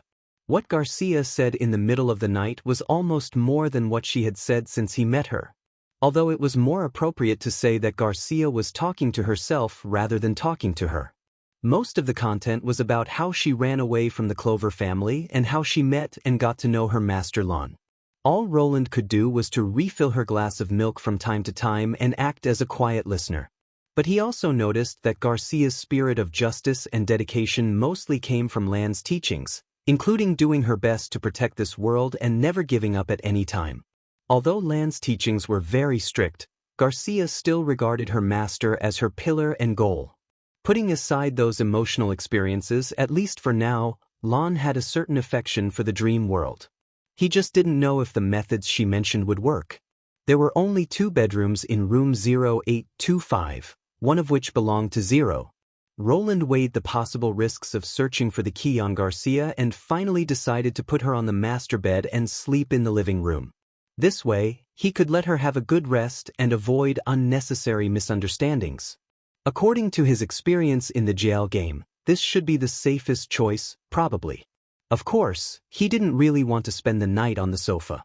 After all, the other side had been asleep for a long time. After settling Garcia down, Roland looked through the bedroom window at the city shrouded in darkness. This was the dream city at 4 o'clock in the morning. The lights were still shining in the city center, more eye-catching than any stars. Although it looked very peaceful, it was as dangerous as the other world. The bloody moon, that represented the erosion, had already shown its ferocious face. The only difference was that one was hanging high in the sky, while the other was buried deep in the ground. Roland closed the curtains and left the dream world. After a familiar dizziness, he slowly opened his eyes, but the first thing he saw was not the ceiling, but a pair of star-like eyes. After the two pairs of eyes stared at each other for a moment, Roland heard a short and urgent cry, and then the figure above him quickly disappeared without a trace, as if it was just an illusion. Ahem, I just wanted to see if you had woken up. After all, you have been asleep for so long. I was a little worried. Nightingale appeared at the desk. Besides, why did you wake up so suddenly? You scared me. Roland was speechless for a moment. What did he mean by waking up too suddenly? Could it be that he could give a hint before waking up? Anyway, it's good that you're fine. I'm going back to my room to sleep. She deliberately yawned. By the way, Anna came to see you at 10 o'clock, but she went back when she saw that you weren't awake yet. She also asked me to tell you not to tire yourself out. Wait, what time is it now? Not long after 12. Nightingale walked to the door of the office. So good night. Watching the door close, Roland felt a strong sense of tiredness hit him. Although entering the dream world looked like sleeping, the speed of energy consumption did not slow down. In addition, the time flow in the two worlds was different. In other words, he had almost not rested for almost 2 days. He stretched and got up from the recliner. When he was about to catch up on sleep, he suddenly caught a trace of strangeness from the corner of his eye. Roland looked at the ceiling of the floor-to-ceiling window and almost screamed out of fear. He saw two pale faces hanging down from the window, clinging tightly to the glass, and even a little deformed because they were too close. For dark eye sockets stared into the room, not to mention how many people there were. If he did not feel that the eyes were a little familiar, he was afraid that he would have chosen to run away at the first moment. Wait, familiar? Roland suppressed his pounding heart, squinted and looked carefully for a moment, only to find that it was actually Lightning and Maggie. Why did they suddenly appear here? Moreover, in the middle of the night. The two people outside the window seemed to have also realized that their whereabouts had been exposed, and slowly floated down from the roof. When did you arrive in Neverwinter? After letting the two little guys in, he asked with a straight face, why didn't you report to me immediately? When they approached Roland, he noticed that both Lightning and Maggie's hair and clothes were dirty, as if they had not washed for more than half a year, which showed that this investigation was not easy. Your Majesty, about an hour ago we before Maggie could finish her sentence, Lightning covered her mouth. No, we just arrived not long ago, and we didn't see anything. Then he glared at Maggie. Am I right? Maggie nodded hurriedly. I remembered wrongly. Roland could not help but twitch the corner of his mouth. Even Nana could not be fooled by such a poor performance. But it did not matter even if she said that they came back early. Anyway, he did not mind being watched while he slept. You were on the road all night? Why didn't you use animal messengers? Is it? He suddenly had a bad premonition. Yes, Your Majesty, Lightning said seriously. Just half a month ago, we found traces of senior demons on the ridge of the continent. Roland's drowsiness was instantly swept away. And then? Did you see any outposts or anything like that? Not yet. Lightning shook her head and took out a crumpled map from her bosom. She spread it on the desk and said, the terrain there is not suitable for us to go further. We had to turn back to the snow ridge and meet with the Tequila Witches. It took them a lot of time to set up the magic core, but they finally confirmed one thing. She pointed to a landform in the center of the map that looked like a gap. There is indeed a God's Stone of Retaliation mine here, and its scale should be similar to that of the holy city of Tequila. Since there were senior demons and a God's Stone of Retaliation mine, the conclusion was self-evident. Roland could not help but frown. The Pearl of the Northern region had guessed correctly. The enemy had prepared for both sides from the beginning.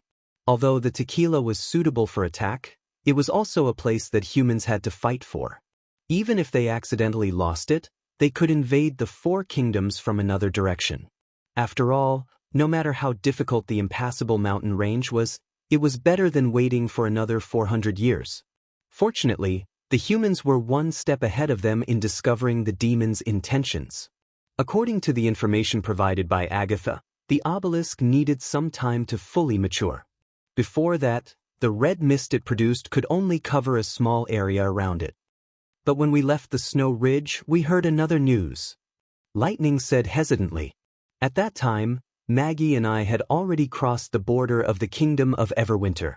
The voice in the sigil of listening was very vague, so we were not sure if it was true. What did you hear? Maggie put her hands to her ears and held them like a receiver.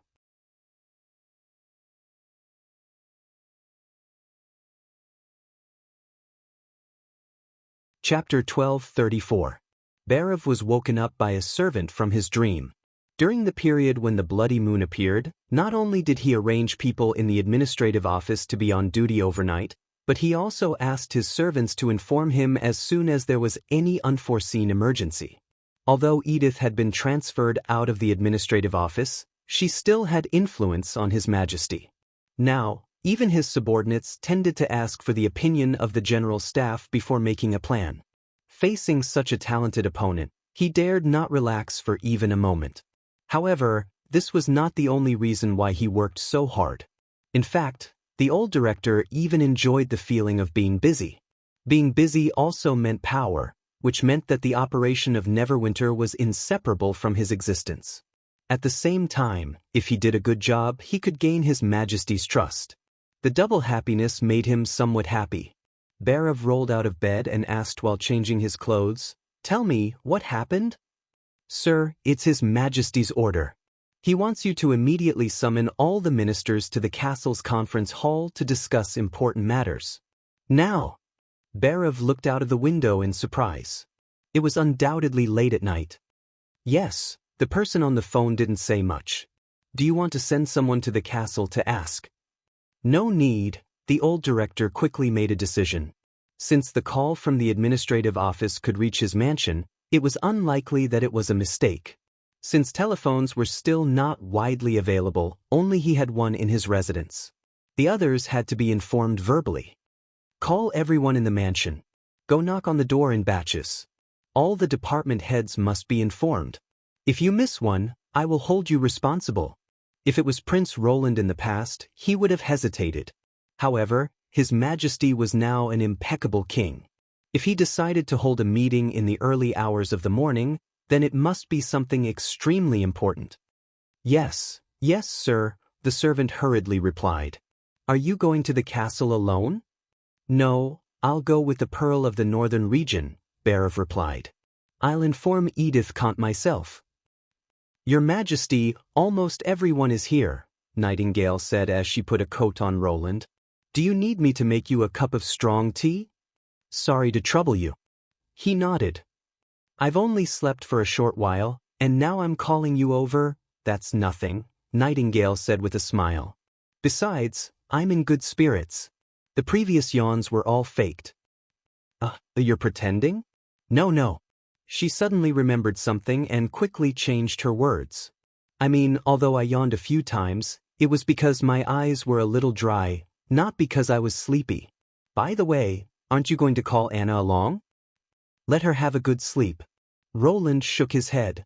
"She doesn't need to worry about this kind of thing for the time being. Besides, she's exhausted." In order to quickly turn the magic cube engine into a reliable new generation of power source, Anna spent almost all of her time in the North Slope laboratory. Coupled with the imminent production of the biplane, the pressure was unimaginable. "The same goes for you." Nightingale handed him a cup of strong tea. "The time in the dream world wasn't a rest at all, was it?" "Don't worry. I'm quite talented when it comes to staying up late," Roland said with a smile.